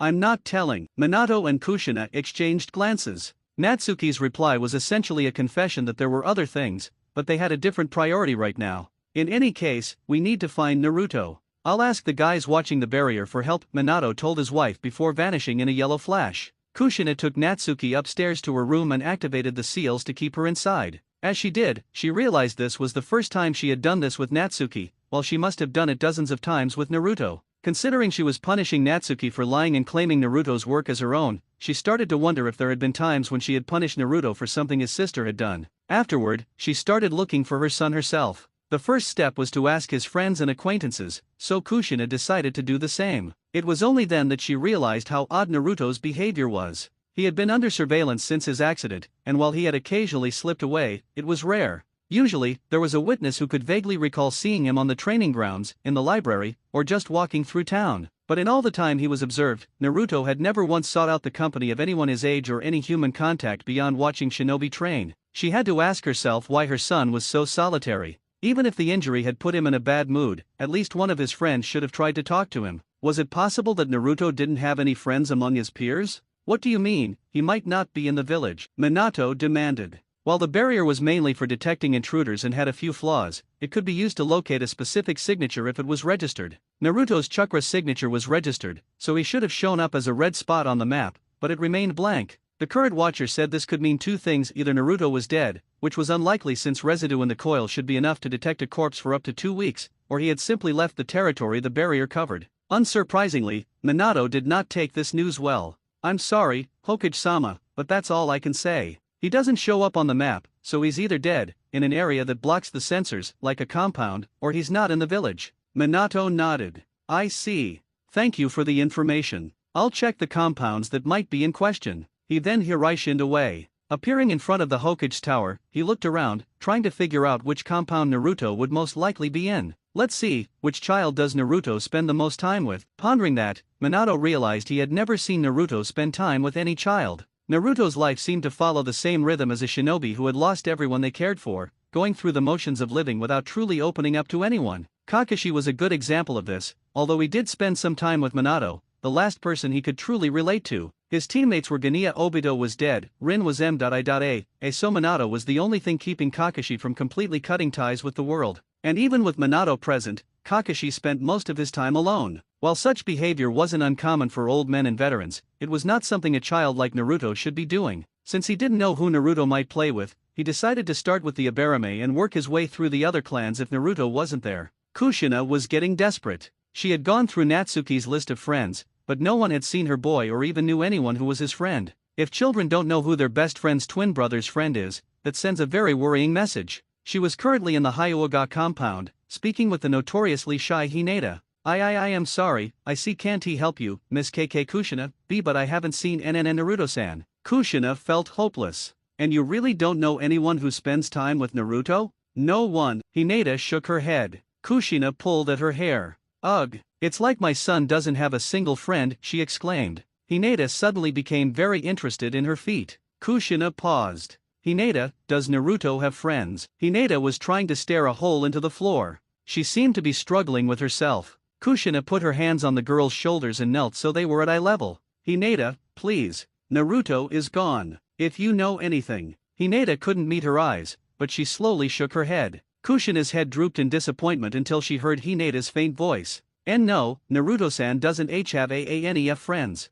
Kushina stared at her. Hinata, do you know why? Hinata looked like she would rather be anywhere else. She really didn't want to get Natsuki in trouble, but she was a terrible liar. Hinata bit her lip. Well, I can't know how it has started, she finally admitted. Kushina looked at her. Really? How? Hinata gulped. Well, it has started really innocently. And so Kushina learned about the birthday party and Natsuki's behavior. It was needless to say that Kushina was shocked to hear of such behavior from the daughter she had believed to be as innocent as a kitten, especially since Natsuki had never lifted the ban she had placed on anyone who played with Naruto. She still confirmed that it was active whenever asked. That was beginning to worry Kushina. Along with a few other hints that Hinata had dropped, the pieces of the puzzle seemed to fit together to form a picture that she didn't like. It looked like Natsuki had started using her brother as a scapegoat. But maybe she was overthinking things. Minato had gone through every compound that might have blocked the scan, only to find nothing and, in many cases, to learn that his wife had already been there. So, he returned to ask the barrier crew if Naruto had come back, only to hear that he hadn't. After he reunited with his wife, they decided to ask Kakashi for advice since he was a tracker and should be able to find him fairly easily. Kakashi, for once, was not late and obeyed the call of his old sensei, arriving promptly. So you want me to find your son? Kakashi summarized after hearing the distraught parent story. That shouldn't be too hard. I know he spends his time inside the village, so he shouldn't have much travel experience. When was the last time you saw him? Minato and Kushina exchanged a baffled look before Minato took the lead. I'm not sure about Kushina, but I haven't seen anyone not involved in the Yuki hunt for a week. Kushina nodded. I was also involved in that. The last time I saw Naruto was before the sweep started. Now, Kakashi's brow twitched. You're telling me he might have a week-long head start? The boy knows how to water walk, which means he can travel like a shinobi, so he could be practically anywhere by now. And even if he traveled like a civilian, he could still be well out of the land of fire. Not to mention we had heavy rain a few days ago, so if he left before that, I'm afraid no one will be able to track him. All footprints are gone, and the rain would have washed away every scent. I'll try to get a trace, but if he left before the rain, I'm afraid there's nothing I can do. Kushina looked disheartened but still nodded. Please try. Kakashi nodded and headed out. He had barely left when another visitor arrived. Minato managed a tired smile. Hello, sensei. Jiraiya nodded in greeting. So, where's this message your son might have left? Minato handed him the picture. Jiraiya charged it with chakra, and the scene replayed. He charged it again, watching the scene unfold once more. Finally, Kushina couldn't stand the silence. Well, what do you think? Jiraiya scratched his head. Well, if it's from Naruto, the message is pretty clear. He's telling you that he no longer considers himself part of the family and has left. Minato shook his head. But why would he do that? Jiraiya gave him an almost apologetic look. I'm not in his head, but I think I can guess part of the reason. Look closely at the picture. You're still holding his left arm. Minato grabbed the picture and realized it was indeed torn in a way that the drawn Minato was still holding the drawn Naruto's arm, even though the rest of the drawn boy was, of course, gone. Oh my god. Kami have mercy, you think he found out about his arm? Jiraiya nodded. It would make sense, and it's the only explanation for why the picture was torn at that specific spot. That's too much of a coincidence to ignore. Either someone else let it slip, or he overheard you talking about it. Unless one of you told him. He finished with a questioning look. Both parents shook their heads, and then Kushina gasped, clapping her hands over her mouth. Oh no, she gasped. We talked about his arm just before I left for the border patrol, remember? Minato's eyes widened as he remembered what he had said back then. Even if it was just dark humor, if Naruto had somehow heard that part. His thoughts were interrupted by a number of seals going off, alerting him to a problem in Natsuki's room. His head snapped up. Something's wrong with Natsuki, he called out. Jiraiya and Kushina immediately jumped up and ran to Natsuki's room, with Minato leading the small stampede. Natsuki had spent the day in a rage, throwing things around. She had never been sent to her room, and she definitely wasn't denied ramen. That stuff happened to her brother, not her. Eventually, she lay down on her bed, exhausted from breaking nearly everything in her room and the bathroom that wasn't sealed to be unbreakable. That's when the pain started. It began as a small burning sensation, and she instinctively stood up to go to her brother. Only then did she realize two things: she couldn't leave her room, and even if she could, her brother wasn't there, so it wouldn't do her any good. The burning became more intense, and she barely made it to the toilet before everything in her stomach came out the way it went in. She heaved again and again, even after everything was gone, and she only tasted bile. However, it didn't get better. Her lungs were on fire, millions of freezing cold needles were rammed into her skin while her skin was being burned at the same time. Everything seemed to tighten, her joints felt like they were bending in the wrong direction, her blood was boiling in her veins, burning all the tissue it came in contact with. Her internal organs were melting, her ears were popping under pressure, and 2 spinning drills were slowly being forced into her eyes. Natsuki had never been in such pain before, she hadn't even known such pain existed. She couldn't even scream, the pain was simply too much. All she could do was whimper. The door flew open, and shadowy figures entered. Natsuki? Natsuki! What's wrong with her? That was her mother. I don't know, that was her father. A hand touched her, and she latched onto it, just wanting the pain to stop. Ard, that was Jiraiya Jiiken. The hand was pulled away, and Natsuki whimpered again. It hurts. Get Naruto, she stammered. He makes it all better. I need Naruto. Jiraiya, what's wrong? Her mother. Hurts. Naruto. She muttered, and then, finally, everything went black. Jiraiya stared at his arm, which had the imprint of 2 small hands glowing an angry red. He looked at Natsuki. Minato, I think it's a surge. Minato stared at him. A surge? But she's been a Jinchuriki since birth. She shouldn't even feel them by now. Kushina didn't understand as much about Jinchuriki, but she had eyes. She gasped. Jiraiya, your arm. Jiraiya lifted it up. It hurts pretty badly, I can tell you that much. I think Natsuki tried to channel the Yuki into me. Minato gaped at him. That's impossible. You're not a Jinchuriki, your body can't handle Yuki. The older man looked at his arm. Yes, I think we can see that. Minato stared, first at Natsuki, then at Jiraiya's arm, and then back at his daughter. Now that you mention it, I never noticed any surge pain even when she was a baby. But that's impossible. For her to feel it even now, she would have had to channel every surge into someone else. I think someone would have told us if something like that happened. Jiraiya frowned. What did Natsuki say before she fainted? Get Naruto, he makes it all better. Minato's jaw dropped. You think she? The Toad Sage nodded grimly. Yes, I do. Kushina looked at both of them. Can someone please explain to me what's going on? What's wrong with Natsuki? Minato sighed wearily. Nothing is wrong with her, Kushina. Jiraiya thinks, and I agree, that Natsuki is going through a completely normal Jinchuriki thing known as a surge. That basically means the Baijuyu, in our case Kurama, floods Natsuki's coils, and by extension her entire body, with Yuki. Don't worry, Kushina, it's harmless. It happens to get the body used to the Yuki so that in a situation where she has to call upon it, it won't immediately damage her. The Jinchuriki normally only feels the first few surges before the resistance to the Yuki is high enough to ignore it. The first surge is the worst, and it only gets better from there. This has never happened before. Kushina's voice was tight with fear as she stared at her daughter, who thrashed in an unconscious, painful stupor. Minato swallowed hard. Jiraiya had a theory. He trailed off, catching his old teacher's stern look. And I agree, he quickly amended, that this is likely the first surge Natsuki has genuinely experienced. Wait, I thought that happened when the Baijuyu first settled? Natsuki's been a Jinchuriki since birth. Kushina's memory dredged up something she had read years ago on the subject. Minato's gaze shifted away. Typically, yes. But we suspect Natsuki's situation is a bit different. Jiraiya took over the explanation. When I touched her, she tried to push the Yuki into me. Just before she passed out, she asked for her brother, saying he made it all better. We think. Kushina's mind raced, connecting the dots. She remembered Naruto's words every time Natsuki was in his bed, "It hurts." Her face went ghostly pale, and tears welled up as she recalled every time she had dismissed and scolded him. No, you think she was pushing the Yuki into Naruto? Minato nodded slowly.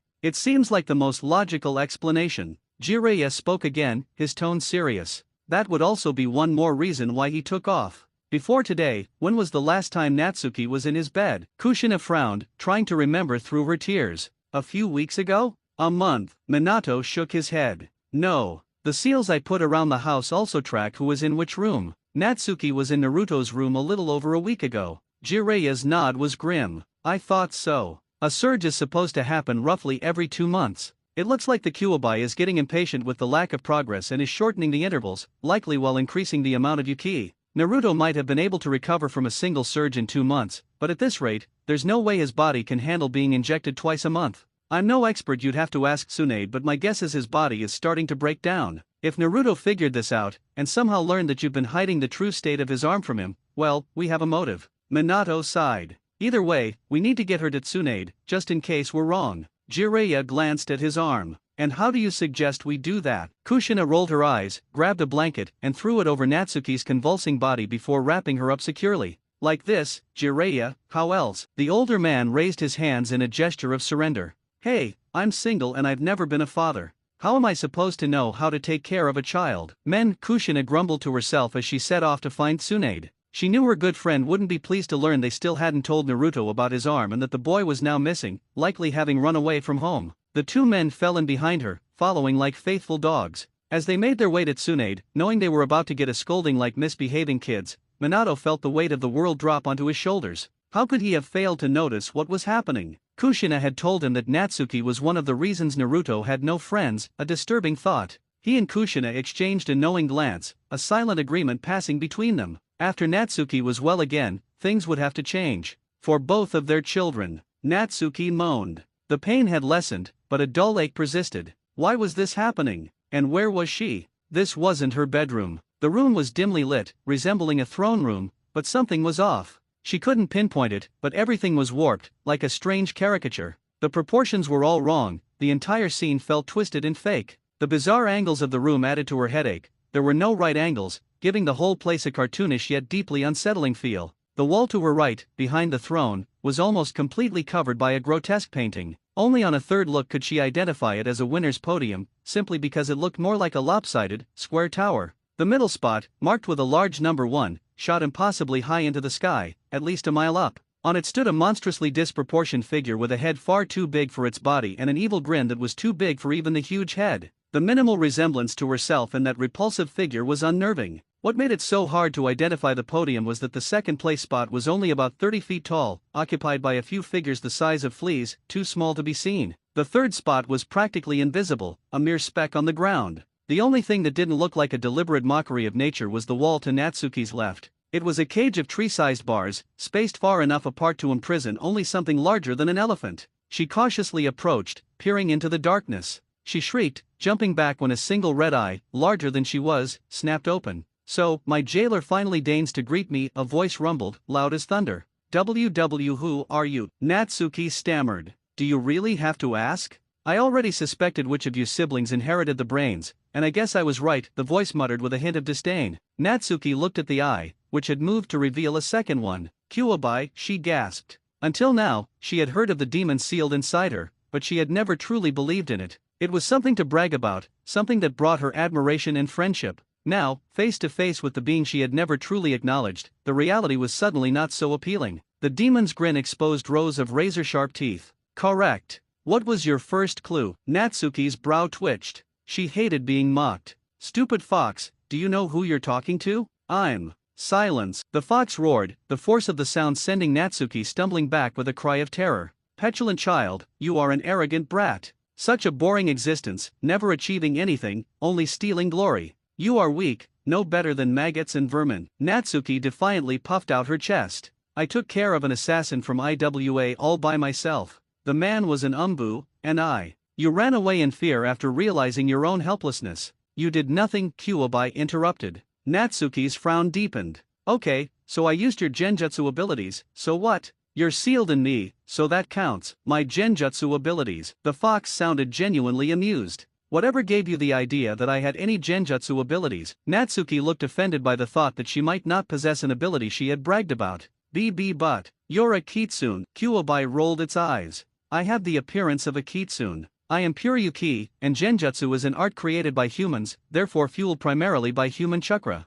I do not have any genjutsu capabilities, nor do I have a need for them. Why couldn't I get sealed into the intelligent sibling? Natsuki pouted but dutifully answered, because Naruto II is a boy and sealing something of one gender into something of a different gender isn't good. A barking laugh answered her. I am a mass of highly intelligent yuki, do you really believe I have a gender? Natsuki just stared. But the Nibi has a gender. Tio-Yusen said that when they sealed it into a man, it was a catastrophe. The two-tailed one, Kyuubi asked. It absorbed intelligence from its hosts and gained the personality of a female, a mother. I do recall that event, one of my seekers was there. The problem wasn't that the host was a man, but that he, believing it was his right, tried to rape a woman. One of the traits the two-tailed one absorbed was a hatred of rapists, so being sealed into one was unacceptable. Natsuki shook her head. She didn't care about history, she just wanted her genjutsu powers. You're lying. Of course it was me who took out the umbu. Who else could it have been? The great fox looked at her with an expression similar to someone who just found a mildly interesting beetle on their path.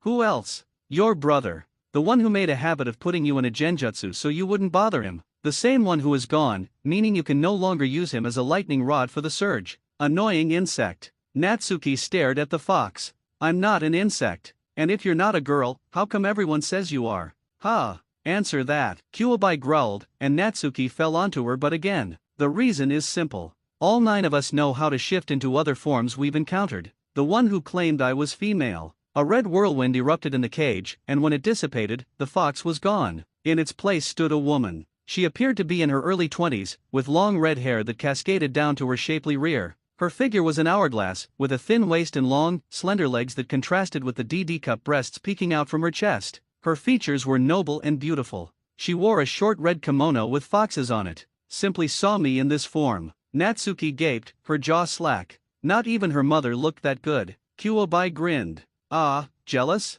I'll admit, this form has a beauty rarely seen in the world. She frowned, a cute expression, and fox ears popped from her head while 9 slender tails grew from her back, just above her firm buttocks. I just feel naked without them. But you are right to adore this form. The woman who once had these features was a great beauty. Natsuki stared. You mean you're just copying the appearance of someone you once knew? Who was she? Kyuubi smiled, a smile that would enchant any human, but Natsuki felt a shiver. There was something wicked in that smile. She was a sacrifice. There was a village that believed I was a god, so they captured a woman traveling through, killed her husband and son, and tied her to a cliff so that I would take her and leave the village alone. At the time, I was looking for a human disguise, so I graciously accepted. The woman was brave. She stared me in the eye and cried out, if you truly are a god, then I give my life to you. I just have one request. Avenge me. Avenge my husband and my child. Do not let these beasts go unpunished. Kill them, so that they reap what they've sown. Her anger and grief were so potent, you can't even imagine. So I swallowed her, using my yuki to carefully study her.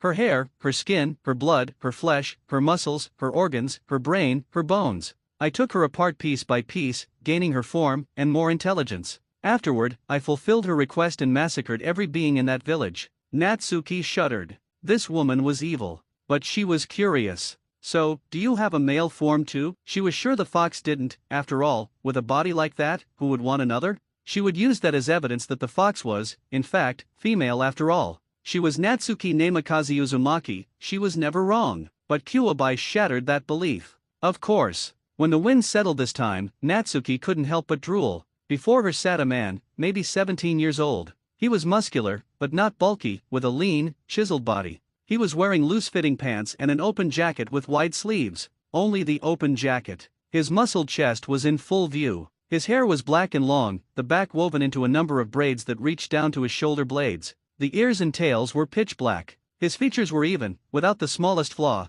and he had a kind of rugged good look that would make girls faint in groups when he passed by. He frowned. It appears that in this form, I won't be able to get a word out of you. Natsuki blinked, and the beautiful woman was back. In case you were wondering, that boy was a hero who threw himself down my throat to save his village. Since he gave me another form, I spared the place. Natsuki wiped her drool away and looked around. Anyway, Fox, where did you bring me? The woman snorted. This is your mind, or at least a representation of your mind. Natsuki leaped to her feet in anger. Liar. There's no way my mind is such a twisted place. Kuwabai's smile turned feral. Of course it is. It's twisted because you are twisted. That picture over there shows your priorities. You care about yourself, and practically only about yourself. Everyone else is so low on your list of priorities that if it were a matter of height, you couldn't even make them out anymore. In case you're wondering, those dots on the second step are your parents, your godfather, and those you call your friends. On the third step are those that worship you. You see, even with those you care about, it has to revolve around you.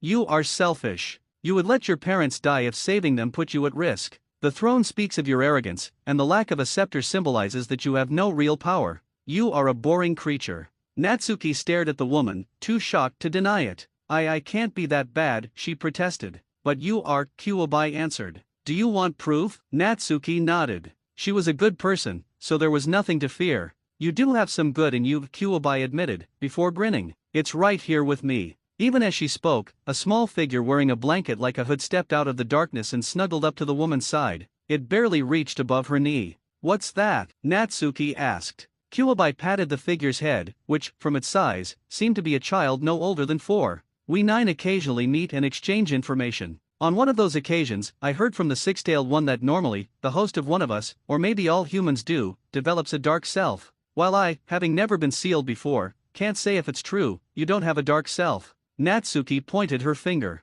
See, I told you I was a good girl. Kuwabai gave her an almost pitying look. The reason you haven't formed a dark self is the simple fact that you are living it. Natsuki blinked. What? A dark self is born out of repressed emotions. From what should your dark self form? You are giving in to every evil temptation, you vent all your anger on others. Had I not intervened, there would be no light left in you, Kuwabai stated. Natsuki stared at the fox. She wanted to call it a liar, she really did, but looking back at her life, which in this twisted chamber seemed like watching a movie, she couldn't find a single time she hadn't taken her frustration out on someone or something. The fact that Kuwabai was still smiling showed that she, too, could see the images that, as Natsuki now noticed, the small cloaked figure was projecting. Finally, her throat oddly dry, Natsuki asked, "What do you mean, you intervened?" Kuwabai smiled. "Before I get to that, I'll explain why you're in so much pain. To get you used to my chakra, I've been sending it through you ever since the day I let myself be sealed into you. But you, in some pathetic attempt to ease the pain that would have faded anyway,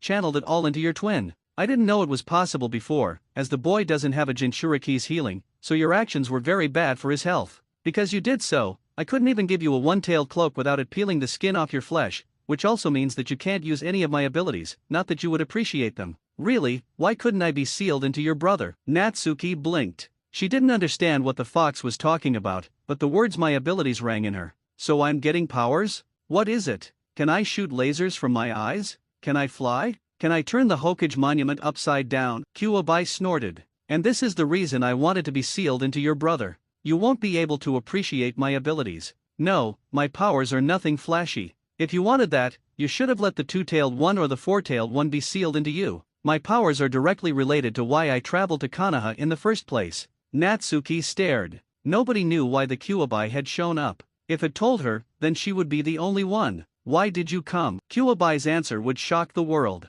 Why else? Because you called me. Natsuki's jaw dropped. What? Stop lying, nobody called you, Kuobai laughed. Of course you did. You even say it in your legends, the nine-tailed fox appears where malice festers. That is true. You see, my power does not reign over lava, steam, the desert, or the dead. No, my power involves the mind. Emotions. It's as simple as that. I can feel the emotions of others, I can manipulate them, and I can even harvest them and bind them into my power. That is the reason why I never bothered with genjutsu. I don't need it. I can drive humans into deepest despair, wildest passion, or murderous rage with but a snap of my fingers. What do I need illusions for? And emotions are a powerful force by itself. They can linger in a place centuries after the humans that brought them forth have turned to dust. The moving feeling at looking at a great work of art, the fluttering in your stomach when you see a romantic spot, the shivers running down your back when you enter a house with bloody history, all this is caused by lingering emotions. I can harvest them, and use them to give myself these traits. Admiration, love, sheer terror, I can cause them all with my sheer presence. Unlike the others, I have never had the need for a host to gain intelligence. I drained it from the ones that gave me my shapes, and used those shapes to enter your world and learn. And not long ago, I felt a pull toward a certain city, or village, as you call it. Why Kanaha? A new voice asked. Natsuki was startled by its feeble sound, realizing only after a second that the cloaked figure had spoken. The voice sounded like it belonged to a girl. Kuobai patted her head, the demon's eyes taking on a dreamy expression. Simple. Because in the entire world, there was not a place so rotten as Kanaha. Sloth, gluttony, envy, lust, pride, wrath, greed, the 7 cardinal sins were practically spilling out of your village, together with all forms of lesser evil, such as misery, abandonment, and cruelty. It was simply too tempting a maelstrom to resist. Corruption in amounts that have not been seen for centuries. Then your father came and summoned the Shinigami of all beings. I knew he planned to seal me away, and I let him. Had I truly wanted to escape, I could have just separated from the chakra that the god of death had in his grasp.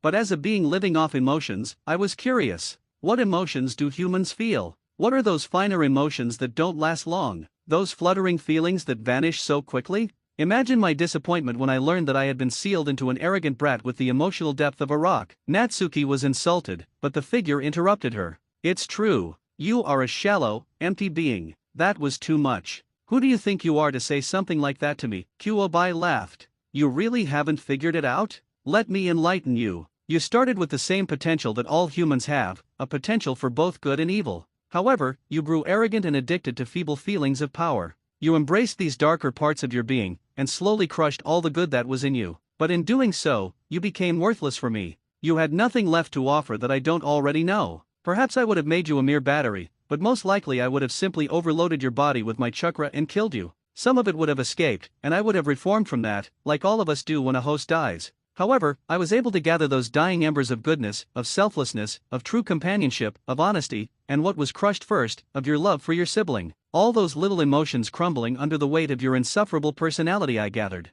I gave it form. I nurtured it back to health. You see, just because you have not formed a dark self does not mean that your soul is not divided into a light part and a dark part. The only difference is, the positions are reversed. Now the other figure spoke, slowly removing the blanket it was wrapped in. You who stand on the other side of the cage, do you not understand? The blanket fell to the floor, revealing a younger Natsuki. You are the dark self of the one who calls herself Natsuki, as I am the light. This new Natsuki looked identical to the one outside the cage, only smaller and less cared for. Her hair was messy, and you could see tear stains down the entire length of her face. She looked slightly underfed, but there was a fire in her eyes. It had taken much of Kuobai's admittedly limited reserves of positive emotions to nurse the little lump of goodness back to health, but it had worked. The reason for its appearance was now not weakness, but a reaction to the girl's behavior. Still, Kuobai had hoped that once they merged, this girl would be able to show her something interesting, which was the only reason Natsuki was still breathing. While the older Natsuki started to crawl backward until her back hit the throne, somehow instinctively deathly afraid of the small child in front of her, the younger one walked through the bars until she was right in front of her darker part.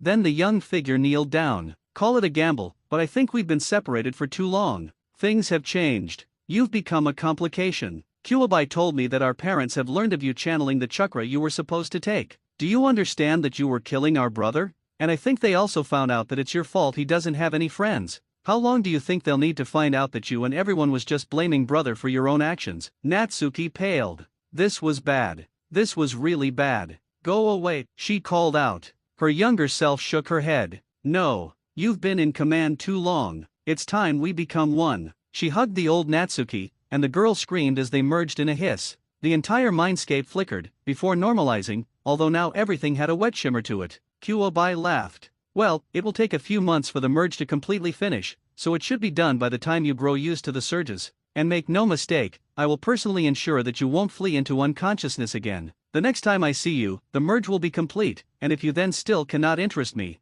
With that, Natsuki, the Natsukis, were thrown out of the mind, and into true unconsciousness. While his sister's life would soon change completely, both mentally and physically, Naruto learned that he had made a minor miscalculation. When he had checked the maps for his destination, he had looked at shinobi routes. With those routes, his goal would be only a half-day's travel away. But posing as a normal civilian, he couldn't just run through treetops and up cliffs. And most importantly, he was stuck with clear roads, and couldn't just travel in a straight line. So instead of a half-day, it would take an entire day, if he walked through the night, before he arrived at his goal, the Fire Temple. Still, there was nothing Naruto could do but start walking. The sun had begun to set, coloring the clearing in beautiful crimson. Naruto stopped, captivated by the scenery. Freedom was such an exhilarating feeling. Naruto was considering painting the sunset, the first one he witnessed in freedom, just to commemorate this moment. Without warning, he felt his left hand suddenly shoot up. Startled, he looked left, and his eyes widened as he saw that his hand had caught an arrow that had been less than an inch away from his temple. A second later, a group of bandits broke into the clearing, raising weapons, including a crossbow, and shouting at him. "Shit," Naruto muttered, turning to run, only to come face to face with a bear of a man that had somehow managed to get the drop on him. "Nowhere to run, brat," he hollered, raising a large club with nails driven into it. "Oh fuck," Naruto shouted very loud and impolite as he jumped to the left, the club missing him by mere inches. By the time he had scrambled back to his feet, he was surrounded. The club swinger, apparently the leader, laughed mockingly. "Not bad, kid. You not only managed to catch Mata's shot, but you even dodged my club. Tell you what, give us all you've got, and we may let you live." Naruto's eyes darted around, his posture exactly like that of a cornered animal. Shit, this isn't good. I didn't get much physical training since my crippling. Mikra doesn't work if the target focuses on me before I cast it, and my other genjutsu are still messed up. How do I get out of this? What happened next shocked Naruto to the core. His left arm shot forward, and suddenly started growing. When it slammed into the leader of the bandits, it was as big as he was, and it wasn't finished as it grew much longer as it extended until his open hand slammed into a large tree. There was a crunch, and Naruto knew that the leader had been killed. As his arm shrank again, it used the motion to ram its razor-like fingernails, each still almost a foot long at the time of impact, into the back of the bandit who stood closest. Absolute silence reigned, and Naruto could literally smell the fear gripping the hearts of the bandits. However, a different scent was also in there, slowly overpowering the stench of fear. Anger. "This little shit killed the boss, let's butcher the fucker, hang him with his own gut." Those and other calls reached Naruto's ears, and the frightened boy took a step back. As if waiting for something like that, the entire mob charged at Naruto, aiming to tear the monstrous boy to pieces. Naruto's left arm made what appeared to be an incomplete hand sign, and beneath the bandits, round wooden pikes rose, skewering them all and dragging them into the air, before branching into trees, tearing the bodies to shreds in the process. Naruto stared wide-eyed as a rain of blood and body parts went down around him. He slowly turned his head from side to side, taking in the scene of carnage. Blood still dripping from the branches, arms, legs, fingers, and heads scattered around the formerly so peaceful clearing. A few agonized gurgles were heard from above, where torsos, some torn in two, still hung skewered on the trees. Lord! Then Naruto threw up. After there was nothing left in his stomach, Naruto managed to drag himself away from the gruesome clearing, shivering like a leaf. In a small spring that fed into the waterfall of the Valley of the End, Naruto washed himself clean. Finally, he was again standing on the street, and walked forward, only wanting to leave the clearing behind him. As he walked, Naruto shed a single tear. He knew he had lost some of his innocence on that clearing, when the blood had rained on him, and a severed head had landed in front of his feet. He had felt it break, and now the last remnant of the innocent child inside him had died. Now, he truly had left everything behind. It took 2 more hours, but finally, mentally exhausted, his thoughts traveled back to the clearing, and he realized, belatedly, that something was wrong. He sat down, his back leaning against a tree, and lifted his left hand to his face. Pale, with long, sharp fingernails, but aside from that it seemed to be just an arm. Normally he would feel quite foolish, but after the earlier display, such notions had become obsolete. Staring at his arm, Naruto finally spoke. "Do something." Obediently, the arm twitched, fingers forming a fist, before stretching out again. Naruto remained absolutely calm. "What are you?" he asked. In response, the arm was suddenly surrounded by crimson chakra, Naruto instinctively recognizing it. Then it placed the index finger on Naruto's forehead, and the blonde boy suddenly had flashes. Of Kyuubi, of a red haze remaining in Konoha, of the haze surrounding him, of himself putting his arms in the solution, and of the chakra coming to his aid. Naruto stared at his limb. "What do you want?" In reply, flowers began to bloom around him. Looking close, Naruto noticed a pattern on his fingertips, as if his fingerprint had become that pattern, 3 tomo, forming what could be both a triangle and a circle. Then chakra began to dance around the hand once again, before everything stopped. Naruto blinked in confusion. What was that supposed to mean? Shaking his head, he decided to solve that later, and now ask a more important question. "So, are you on my side?" The arm pointed to Naruto's shoulder, where he and the arm were merged. Naruto nodded, more to himself. "A symbiosis, huh? I guess I can live with that for now." The arm didn't react, and Naruto placed it back into its sash. Of course, trusting a part of Kyuubi in his body was a stupid idea, but so far, it had only been advantageous for him. His arm was working again, somewhat, and it had saved him both from a death by arrow and bandit. He would have to teach it subtlety, but until it proved to be a risk, Naruto would keep an open mind. Of course, that didn't mean that he would not make preparations should his arm turn against him. Naruto paused, then shook his head in disbelief. He was worrying about his own limb attacking him. Man, his life was messed up. Unknown to Naruto, he wasn't as alone as he thought. From the moment he had left Konoha, no, before that, he had been watched. His observer had followed Naruto's every step, never letting the trail run cold for even a split second. He had seen what happened to the bandits, and how the arm had acted seemingly without any regard for its owner's wishes. While the watcher wasn't sure what was going on, he was determined to follow the boy, to the end of the earth if need be. Naruto leaned against a tree, and let his body slide down until he was sitting. Now that both the first rush of freedom and the shock from what happened with the bandits had passed, he realized the full extent of his situation. He was alone, a 7-year-old boy in the middle of nowhere. He had very little money, only limited food and water, and hardly any supplies that would help him live outdoors. He had a few kunao, some shinobi wire, and a few other tools that would do for camping, but nothing for more than a few days of camping. His knowledge of survival in the wild was limited to what he read in a few scrolls or pestered out of shinobi. Even worse, the past events had also driven another point home. He was practically defenseless. His physical abilities, while above the average civilian, were completely insufficient for lone travels. He knew only a few ninjutsu. His fuinjutsu at this point would take far too long to arrange in a combat situation, and to top it all off, his genjutsu control was shot to hell. And the final nail in the coffin was that the arm he had believed healed now hosted some kind of remnant of the very demon that had almost destroyed Konoha, and its control over the limb overrode his. While said limb seemed interested in preserving his life, Naruto still had no idea what it wanted. Adding all these facts up, the situation was a disaster. The more Naruto thought about it, the more Naruto realized how hasty his decision had been. Granted, he had had good reasons to leave, as the actions of his Minato and Kushina were inexcusable, and combined with whatever Natsuki had been doing could have very well led to his death, but Naruto had let his temper get the best of him. Instead of leaving like he had, he should have spent a bit more time in Konoha, gathering supplies, and getting his genjutsu back under control. He would definitely have to get his temper under control, to prevent something like this from ever happening again. The way he was now, he was completely unprepared for what awaited him. Honestly, if it weren't for his arm, he might have actually considered turning around and heading back to Konoha, but now even that option was blocked, as he had no intention of becoming a guinea pig or having his arm removed and dissected. Taking a deep breath, Naruto pushed himself up. In the end, despite all the self-criticism, the situation was what it was, and sitting here moping would not change a thing. He could not go back to Konoha, so the only thing he could do was follow his original plan as good as he could and adapt to changes.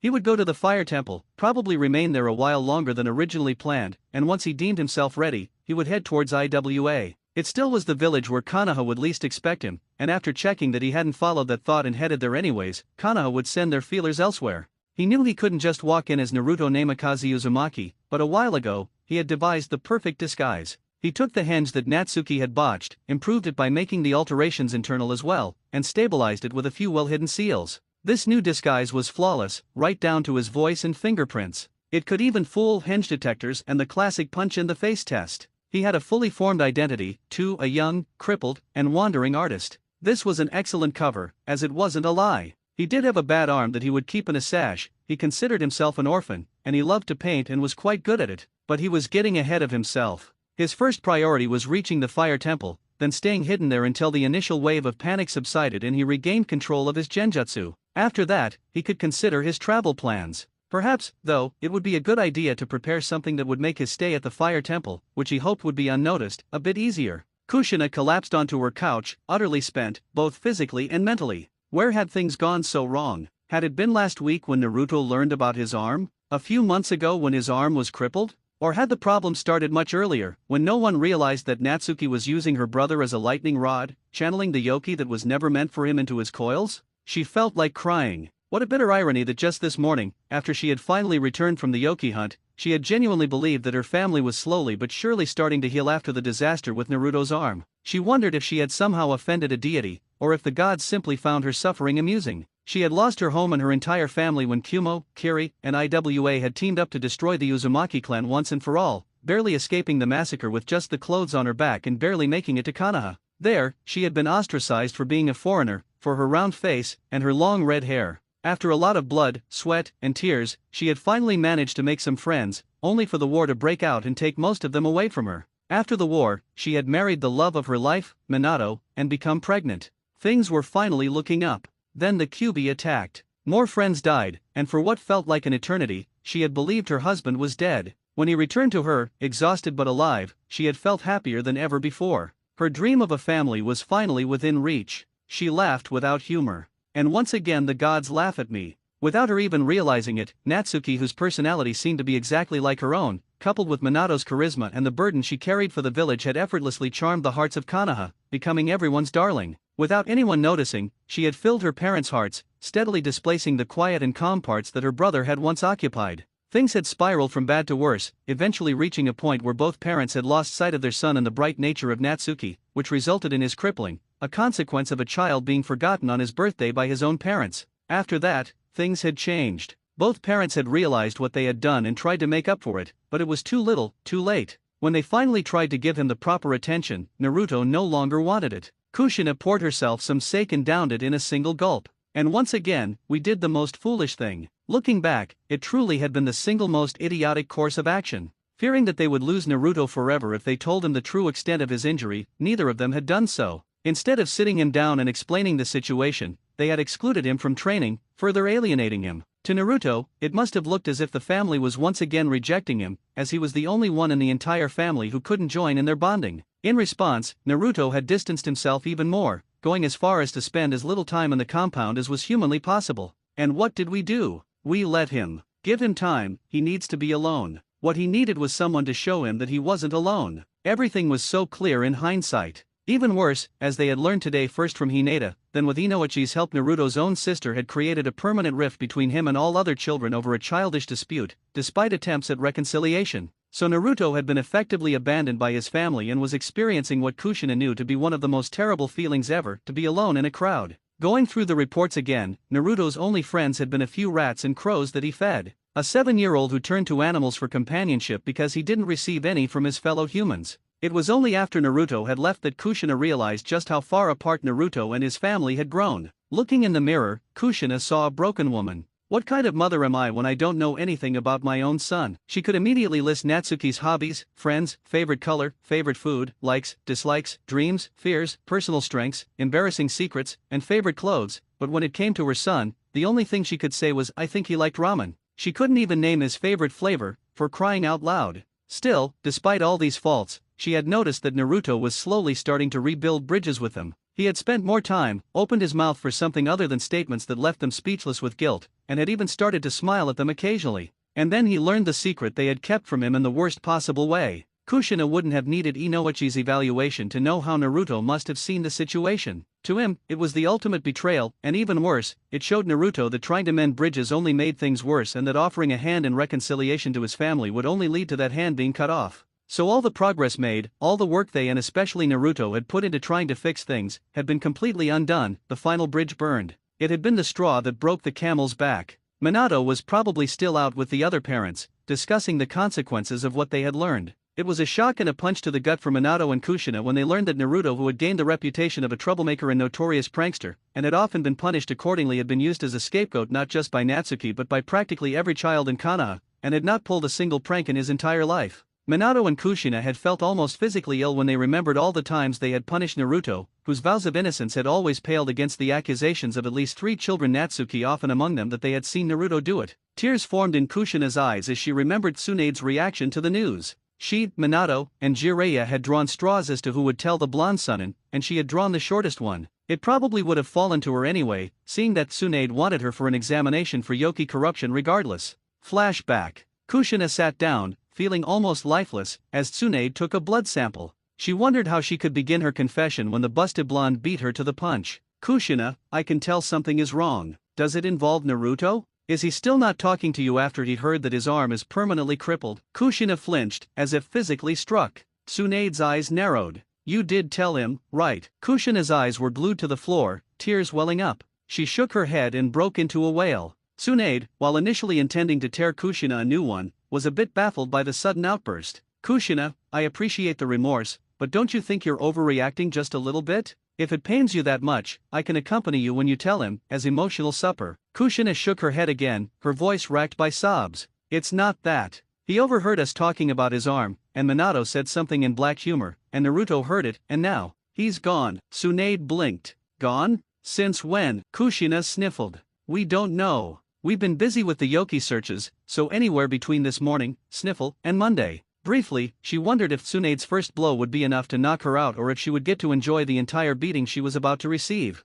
Tsunade's eyes widened, and her desk splintered beneath her fingers. Monday? Didn't you have anyone look out for Naruto? I know for a fact Natsuki was with the Akimichi. Kushina wailed again. No, I don't know why. We were thinking of little but Naruto for weeks, but Monday morning, it was like he was erased from our thoughts. Of course, neither Kushina nor Tsunade could have possibly known about Naruto's genjutsu, so Tsunade had to assume that the Namikaze had once again managed to somehow forget about their son. With a great show of will, Tsunade restrained her urge to pound Kushina into a paste and put on a calm visage. Kushina, as much as I would like to ease your pain, all I can say is that you deserve what happened. Kushina sobbed again. That's not even the worst part. Now Tsunade's eyes narrowed in distrust. Then what is? Kushina dropped her head into her hands. You know Naruto's reputation. Tsunade nodded. A troublemaker. Not unusual in neglected children craving attention. Kushina winced under the subtle blow but held her ground. Turns out, he's not. Tsunade blinked, not trusting her ears. What? Kushina clenched her fists in anger. Pretty much every child in Konoha was using my son as a scapegoat, including his own sister. He never played a single prank. And we punished him for them. Tsunade, I'm a horrible mother. I don't notice my son suffering, and I punish him for his sister's actions. Natsuki pumps Yoki into Naruto for 7 years, and I only realize it after he leaves. Tsunade said nothing. What could she say? After all, she agreed with Kushina, and yelling at her wouldn't help, though the temptation was oh so strong. End of flashback. Tsunade had finished her examination and kicked Kushina out, muttering something about maybe visiting after the blood sample was analyzed, depending on the results. Kushina understood that Tsunade was implying that their friendship was at the very least paused, if not completely broken, though Kushina really had nobody but herself to blame. She reached for the fifth sake jar, but it was taken out of her hand. Looking up weakly, Kushina was surprised to see Tsunade. She hadn't even noticed the son enter the compound, let alone the living room. Was she really that wasted? Tsunade frowned. I think you've had more than enough. Kushina looked up, her face red from intoxication. I haven't even started, hiccup, yet, she slurred out. Tsunade shook her head. Oh no, you're done with the alcohol. As your doctor, I hereby forbid you from drinking alcohol for a few months. And from fish. Kushina stared at Tsunade as if she had sprouted a second head. Vish? Vish. Tsunade shrugged. It could hurt the little one. Kushina blinked, her intoxicated mind unable to piece the situation together. Little one. Tsunade smiled somewhat sardonically. Congratulations, Kushina. You're 3 weeks pregnant. Naruto was panting in exhaustion. After the fire temple had finally come into view, Naruto had needed 2 more days to put up a few sealing arrays he had designed around the temple. Once activated, the seals would use the ambient chakra in the area to create a hexagonal field, which should automatically put anyone entering it into a genjutsu programmed into the array, in this case, Mikura. In doing so, Naruto had very effectively ensured that nobody in the fire temple would notice him, as they would be trapped in Mikura before he was even close. This also meant they couldn't spot him trying to put them under the genjutsu, and even better, it was effectively unbreakable. Even if someone tried to dispel it, he was still in the field, meaning that it would be immediately recast. Still, Naruto would be careful. As it turned out, Naruto's first problem, aside from the fact that his stomach was doing a very realistic impression of a roaring lion to remind him that it was still empty, was getting into the temple. While he hadn't been spotted by anyone, despite walking right past them, the only way in was the gate. The walls surrounding the temple absorbed chakra, making it impossible to wall walk, and there were likely a few unpleasant surprises awaiting anyone who tried to jump above them. The gate was currently shut tighter than Natsuki's grip on a bowl of ramen. The gate could probably be pried open or simply destroyed, but for one thing, Naruto currently lacked the means to do so, and secondly, doing so would be too obvious for his Mikura to cover up. Fortunately, help came soon. Naruto took a step to the side, letting the bald man in the monk's robes pass without touching him. The man completely ignored Naruto, reassuring the boy that his array was working, which was a great relief. After all, there hadn't exactly been time for proper tests or any tests, really. The monk raised his hand toward the gate, closed his eyes, and focused. A golden glow appeared around his hand, and the gate opened. Naruto's arm pulsed at the glow, sending conflicting emotions of fear and greed through his body. Deciphering the feelings, Naruto assumed that they were about the glow, and the yoki was telling him two things. The first was, "I'm scared of that." The second one made even less sense than yoki having fear, with Naruto translating the emotion into, "I want that." Why would anyone or anything desire something that terrified them? Still, if he spent any more time pondering, he could wave his chance for entry goodbye, so Naruto hurried to pass the gates before they closed, only barely managing to avoid being crushed as the gate shut. So far, so good. Trailing the boy had worked well so far, though the part with the gate had been a close call. He had to wait until the very last second before rushing to it, the steel gate slamming shut millimeters behind him. Had he been a single instant slower, things would have gotten unpleasant. Still, he had made it, and that was what mattered. The boy seemed to be preparing for a longer stay, if the preparations he had made so far were any indication, so there was no need to rush anything. He would wait and observe for a few more days, then perhaps reveal himself to the boy.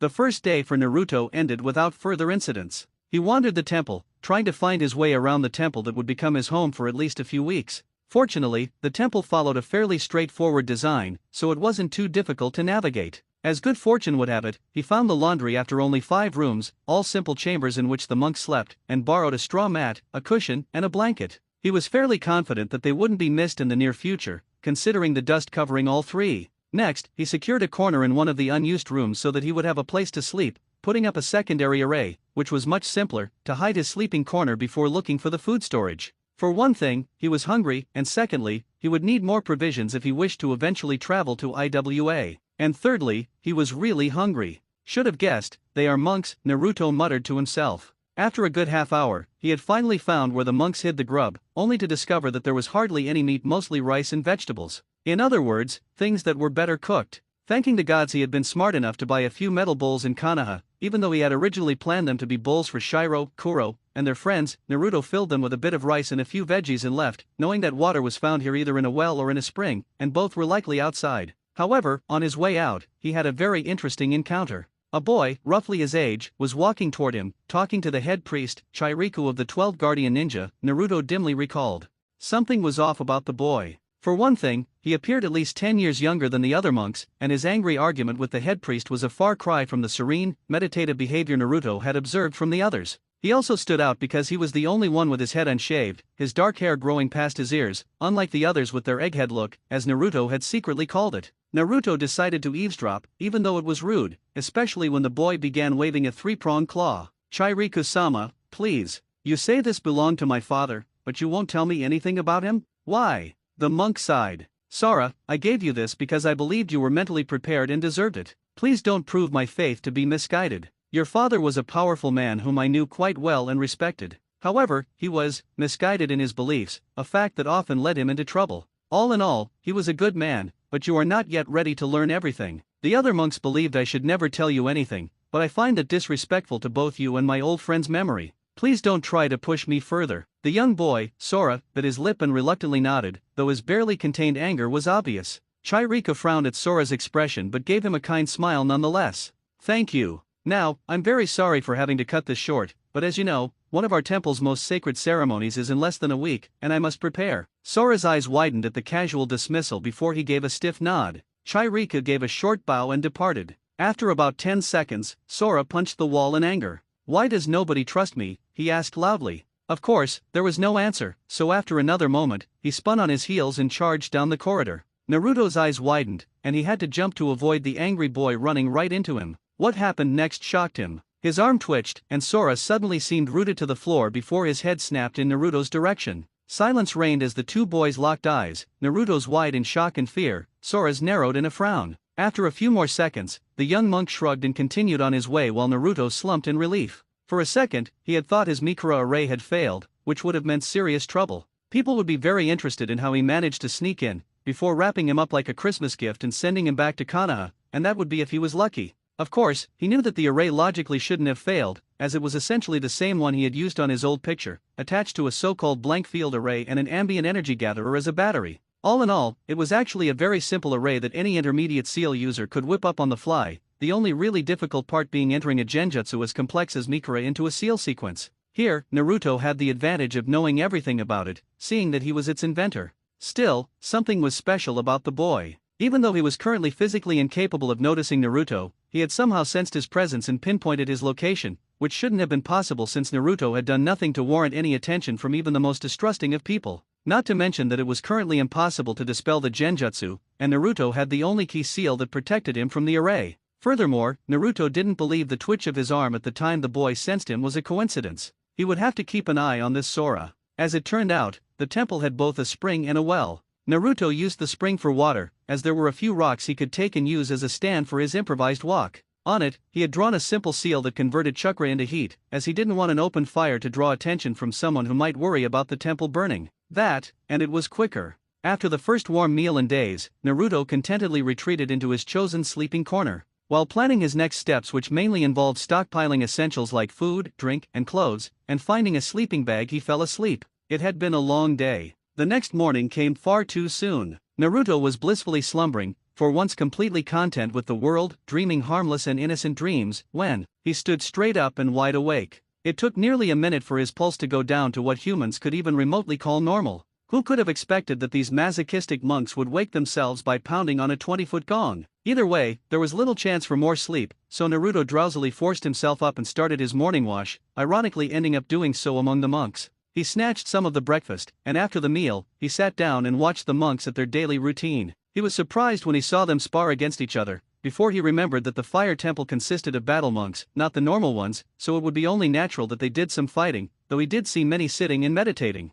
Around noon, the routine was broken when the gates opened, and a single shinobi entered, his headband identifying him as a Konoha. It seemed that Minato and Kushina had finally realized he was gone. Not interested in what Konoha had to say, Naruto turned away and left to search the temple for anything useful. Had he stayed, he would have heard an interesting conversation between the head monk and the Konoha. Chirika smiled. "Ah, Asuma. Good to see you, old friend." Asuma smiled back. "Good to see you, too. How's the religious life treating you?" Chirika laughed. "Surprisingly well, actually. What brings you here?" Asuma's smile dimmed slightly. "Nothing good, I'm afraid. You see, the situation is complicated. You know that residue of Kyuubi's Yuki remained in Konoha after it attacked, right?" Chirika's face darkened as he thought of a young monk with a cruel burden that he didn't deserve, nor should be holding. How could I not? After Kazuma's actions, Asuma followed his friend's gaze until it landed on a young monk practicing with an oddly familiar claw. "Is that?" "Yes, that's Sora," Chirika replied.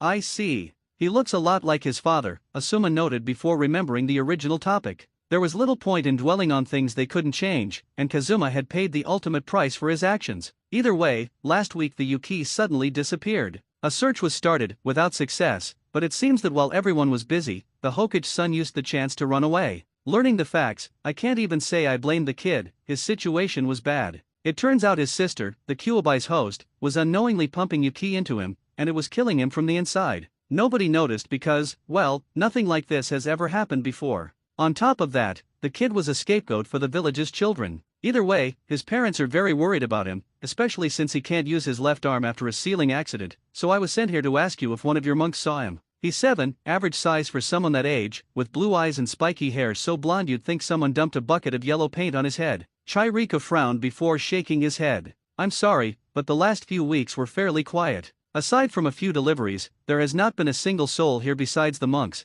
and certainly not someone who would match your profile. I'm sorry I can't help you, but the boy was not here." Asuma sighed. "Well, I didn't really expect anything else. Still, thanks." He pulled out a cigarette. Chirika frowned. "Asuma, this is a temple. I would ask that you not light that until you have passed the gates." The bearded jonin looked at his friend, at the cigarette, and finally at the temple before he nodded, taking the cancer stick into his hand. "Of course. Well, there's nothing left for me to do here, but please keep an eye out for the kid, his parents are going crazy with worry. Chirika nodded. Of course. We'll notify you immediately if we find something. Have a safe journey. After the Konohanin had left, the gate being a very good indicator, Naruto came back out, having made a decision. Chirika was the head priest and a former member of the 12 Guardian Ninja. If there really was anything interesting here, Chirika would know where it was, so he'd tail the man for a few days. Fortunately, it wasn't a long wait. That very evening, after dinner, the monk walked past his room and into a hidden chamber. He patted a large scroll, spoke a few prayers,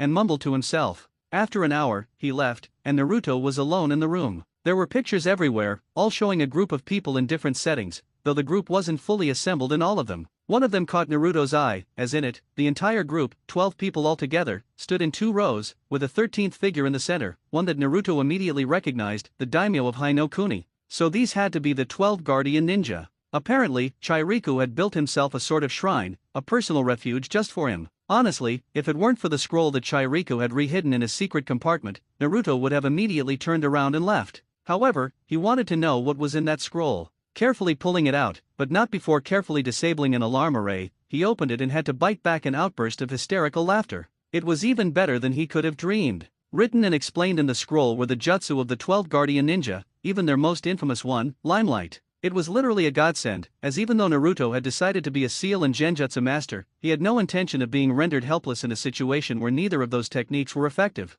Of course, he knew there was no way he would be able to learn all of these techniques, especially since Limelight required 4 people, but that didn't mean he shouldn't know the jutsu, even if he couldn't perform them. And he hadn't given up on his idea of crafting a seal that would perform a jutsu on its own when chakra was poured into it, so having the arsenal of a group as famous as the 12 Guardian Ninja to craft into seals would not be a bad thing either. The jutsu, or at least some of them, could perhaps even be used as a bargaining chip, though Naruto would have to be very careful with what he gave to whom. Naruto had heard that the daimyo had once asked his guardians to place their knowledge into a scroll so that in the event that all of them were wiped out, the next generation of guardians could still benefit from their predecessors' knowledge. After the attempted coup and the effective, although unofficial, disbanding, one of the survivors had taken it for safekeeping. And even though Naruto had no idea what possessed Chiriku to hide the scroll instead of destroying it, Naruto certainly wasn't about to complain. In fact, he had a new goal. When he left the temple, he would have the entire scroll memorized. The next few days passed in a blur for Naruto, a routine of waking up thanks to the gong of doom, washing, eating, watching the monks train in the morning, lunch, and learning from the scroll in the afternoon when all the monks were busy meditating. However, his 6th day would be quite a surprise for the young boy. He had observed long enough. The boy had settled in and developed a behavioral pattern that allowed him to predict where he would be. He had even figured out what the boy's strange field did, though it irked him that it turned out to be something that made others forget and ignore him. He himself had found himself back in the forest outside the temple twice when he had for a single moment lost focus on his target. After that, he was unable to even think about locating the boy until he had left the field, and even then only after a while. It was time to make contact. Naruto froze. He had just entered the hidden room and was about to pull out the scroll when he felt a pair of eyes resting on his back. A moment later, he heard a light sound that seemed familiar, though Naruto was unable to place it. He gulped and spun around, expecting Chiriku or perhaps another monk looking at him, only to find nothing. Both the room and the doorway were empty, though he still felt like he was being watched. Then again, he had felt like he was being watched ever since he entered the temple, so perhaps it was only his nerves. Yeah, that was it, his mind was playing tricks on him. He was probably exhausted from all the reading and too little sleep. That, the permanent fear of being found and carted back to Konoha, plus the stinging pain in his chest he had for a few days, had made him paranoid. Yeah, that had to be it. Ick. What was that? Naruto's head shot left and right, searching for the origin of the noise, growing frantic as there was still nothing. The sound came again, and this time Naruto could pinpoint it. He slowly looked down, and his eyes nearly fell out of his head. Shiro, he called out. And indeed, it was Shiro, the rat that Naruto had befriended back in Konoha. Naruto hesitantly held out his hand, and to his surprise, the rat jumped on it and scaled it to his shoulder, where he sat down, seemingly completely content with the world at the moment. Naruto blinked in shock. Did you follow me all the way here? He wondered, the rat simply giving a small squeak in response. Naruto's face broke into a smile. Thanks. He gently scratched the rat's head, who clearly didn't mind the attention, leaning into Naruto's finger. Naruto frowned, then shrugged with his unoccupied shoulder. The scroll wasn't going anywhere. Let's find you something to eat. Shiro squeaked in agreement. After Naruto had gotten Shiro some grub, the rat apparently perfectly satisfied with raw rice, he was somehow not surprised when he found a raven outside. Kuro and Shiro had been all but inseparable in Konoha, so it really was only logical that the raven had also followed him, though Naruto found himself slightly relieved that they hadn't brought any other friends. He wasn't sure just how much food he could smuggle out of the temple without causing a disturbance, which really was the last thing he needed. Still, for the first time in ages, Naruto felt truly happy. He had lost his faith in others, having bonded with the rats, crows, and ravens precisely because, unlike humans, there was no attachment, no expectations. He brought them food, they gave him company, and when either party felt it was enough, they would not meet again, as both parties could and had lived well enough without the other. It was a simple system, and it had worked without a hitch, and with both sides aware that it was strictly temporary. To find that they had followed him, going miles and miles and leaving their territories, their entire existence behind, just to be with him, moved Naruto to the edge of tears. He didn't know why they did it, as here it would not be so simple to bring food, and knew that it was very possible that both would one day be gone when he went somewhere too far away for the animals, but for now he was grateful for their company. It was nice to know that someone cared. Still, even through his sentimental moment, Naruto had enough sense to quickly grab a fine brush and put the key on Kuro's beak and Shiro's stomach, though in the latter case the fur had been an annoyance. Still, now the two could freely remain within the field, undisturbed by the array, though Naruto was surprised when the animal stayed still until he was done. They were both pretty smart. Now that the reunion was properly celebrated with food for all three, Naruto found that it was time to get back to the scroll, to rehearse what he had learned to ensure it was not forgotten, and to learn more. The animals quietly rested on his shoulders. Another day had passed, and Shiro and Kuro had both remained by his side the entire night, for which Naruto was thankful. He liked the presence of the two. Shiro had forsaken his place on Naruto's right shoulder, instead climbing the boy's head, using his blonde hair as a nest, though thankfully Kuro seemed to prefer his shoulder, which was shielded from the raven's claws by a few layers of cloth, to his unprotected head. However, something was different this day. A tension was in the air, easily felt by even the most unobservant individuals. An odd mix of excitement, nervousness, and determination. The first real oddity that Naruto noticed was the simple fact that there was no breakfast. On every other day, the monks had eaten together, with the boy, Sora, generally a small distance away from the group, but this morning, Sora was the only one that ate, a bitter expression on his face. Hoping that the boy would give him some clue as to what was going on, Naruto followed Sora, forsaking his study of Chiriku's scroll for the day. Sora did lead them to the other monks, who had apparently gathered in the inner sanctum of the temple. Sora stopped at the entrance and threw angry glares into the room where the entire temple had gathered, currently placing straw mats on the ground. After a few seconds, Sora's face darkening more and more, the young monk apparently couldn't take it any longer and stormed away. Naruto noticed that Chiriku was sadly watching the boy go, but the head priest simply shook his head before turning to his fellow monks. It seemed like he intended to hold a speech. Good, Naruto wanted to know just what the hell was going on here. Brothers, Chiriku's voice was calm, his expression serene. You're all aware of the reason for our assembly. Today we perform the rite of unity, one of our most sacred rituals. Our temple's unique gift from the gods, the Senzoku no Sai, is something we can access through daily meditation. We will not use it for a technique today, but rather, channel it into each other. We will cleanse our own souls, as well as those of our brothers. To prepare, we have not eaten since breakfast yesterday, to strengthen our spirits. After we've all achieved the necessary meditative state, we'll proceed to the second part, gathering and further purifying all the energy within our bodies, one at a time. Do not worry if some energy escapes during this step, it's natural, and because we will all generate the Senzoku no Sai, it won't matter. Let not your hearts waver. Once that's complete, the technique will be initiated, but without a target. We will then return our gift to nature. Are you all prepared? If you feel ill, speak now. The ceremony takes hours, and once it has started, interrupting the process is difficult. I don't need to remind you all of Brother Yusin, whom we nearly lost to fever in last year's ceremony. A profound silence settled, but none of the monks moved. It appeared they were all in good health. Chiriku waited another minute, just to be certain, before finally giving a satisfied nod. Very well, let us begin. The monks all sat down to meditate, and an absolute hush fell over the room. Naruto shifted uncomfortably, feeling a slight apprehension that the monk's focus might help them pinpoint his location. In addition, the pain in his chest was getting steadily worse, a stinging sensation that came in pulses, as if someone were slowly drilling a hole into the center of his chest. Then, a faint yellowish golden chakra began to seep from the monks, and the hole in Naruto's chest felt as if it were being filled with acid. His eyes bulged, and he felt like he was breathing molten steel. Stumbling forward, Naruto collapsed to his knees right next to the meditating Chiriku, who remained unaware. Naruto wasn't sure if this was a good or a bad thing, as the man could possibly have helped. Naruto shivered. Was he going to die here, his passing unnoticed? Would the stench of his corpse be enough, or would he rot to bleached bones, without anyone ever noticing? Tears escaped Naruto's eyes as the pain slowly began to expand in his chest, no longer concentrated on just one small spot. but slowly, the pain receded. After what could have been seconds, minutes, or even hours, Naruto managed to fight his way to his knees and looked around. Apparently, his convulsions had somehow brought him right next to the head monk, the man now so close that Naruto would have been able to touch him with a simple reach. The next thing Naruto realized was that he had probably passed out from the pain, as it was definitely much later than when the pain started. For one thing, the still open door provided a clear view of the open hallway, and the shadows cast by the sun were pointing in a completely different direction than they had the last time he checked. The monks also looked different. While their meditative poses hadn't changed, the strange glow was no longer faint but a powerful aura extending almost a foot in every direction, and arm-thick extensions connected the monks to each other, the whole thing resembling a giant golden spiderweb. Then the energy began to flow in a specific direction, until the aura surrounding all the monks was gone, and the connections were no thicker than a spider's thread. Except for one monk, who was, as the sweat on his brow clearly showed, strained by the task of containing the entire collective chakra load within himself. With a frown, he compressed it, absorbing it, before a now slightly less yellow and more golden energy shot out of him,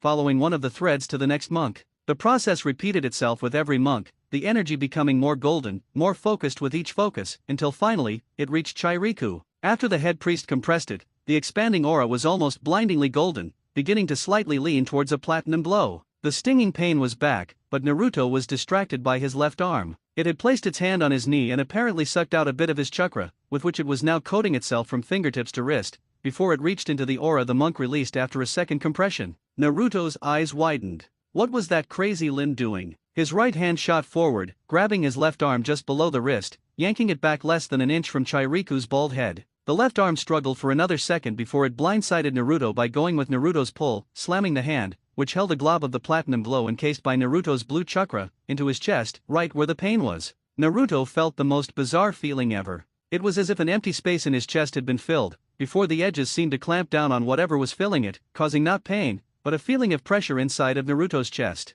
Taking a few deep breaths, Naruto decided that it was best to leave the ceremony while he still could. That moment with the head priest had been too close for comfort. However, just as he had reached the doorway, he heard someone standing up. Turning around, he saw that Chiriku had risen, his right arm pointing down with the palm down and parallel to the ground, while the left one was in a half-sign rat, he believed, though it wasn't easy to tell from the distance and with the glow surrounding him. Then Chiriku spoke. Reigo, Senjutsu. Naruto felt himself enveloped by a burst of energy, and feeling it extend in every direction, for a second worried that it might shatter his barrier, before he remembered that the barrier would not offer any resistance to the energy, and thus neither attempt to repel nor absorb any energy that could disrupt the arrays. Still, he had seen something interesting today, and it was best to leave it at that and return to his sleeping place. As ridiculous as it sounded, he and his arm had something to discuss. Naruto glared at his arm. Koro had temporarily given up his perch on his shoulder in favor of Naruto's leg, seeing that the boy was sitting. Look, I was okay with the idea of a symbiosis, as strange as I found it that my arm suddenly had a mind of its own, but that stunt just now went too far.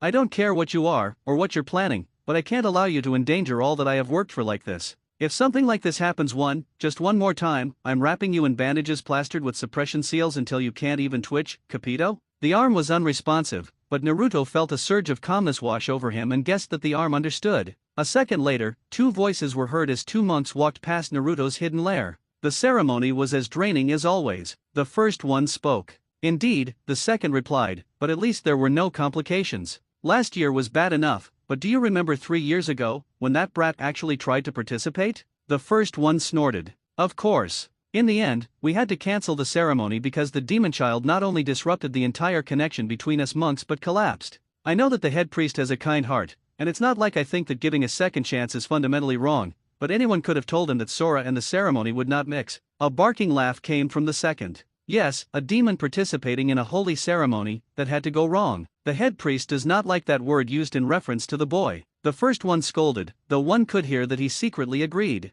Well, the second answered, if the shoe fits. Then again, he's not even real, just a cheap knockoff. The imitation of a demon made with scavenged remnants of the real deal. Almost sad when you think about it. What is he even doing in a temple? I can see the potential value for a shinobi village, but a temple? The only village we could give him to without committing treason would be Konoha, the first one pondered, and if the rumors are true, Konoha already has the original, so for what would they need an inferior copy? Yeah, useless in every sense of the word. The second one finished. So it looks like we'll be stuck with that brat for quite a while. As the monks passed, Naruto sat there, lost in thought, absent-mindedly scratching Shiro's back, the rat leaning into his finger, while it and Koro were tearing pieces out of the piece of bread Naruto had given them. Interesting, very interesting, the blond boy mused, a smile on his lips. Perhaps I should meet this Sora?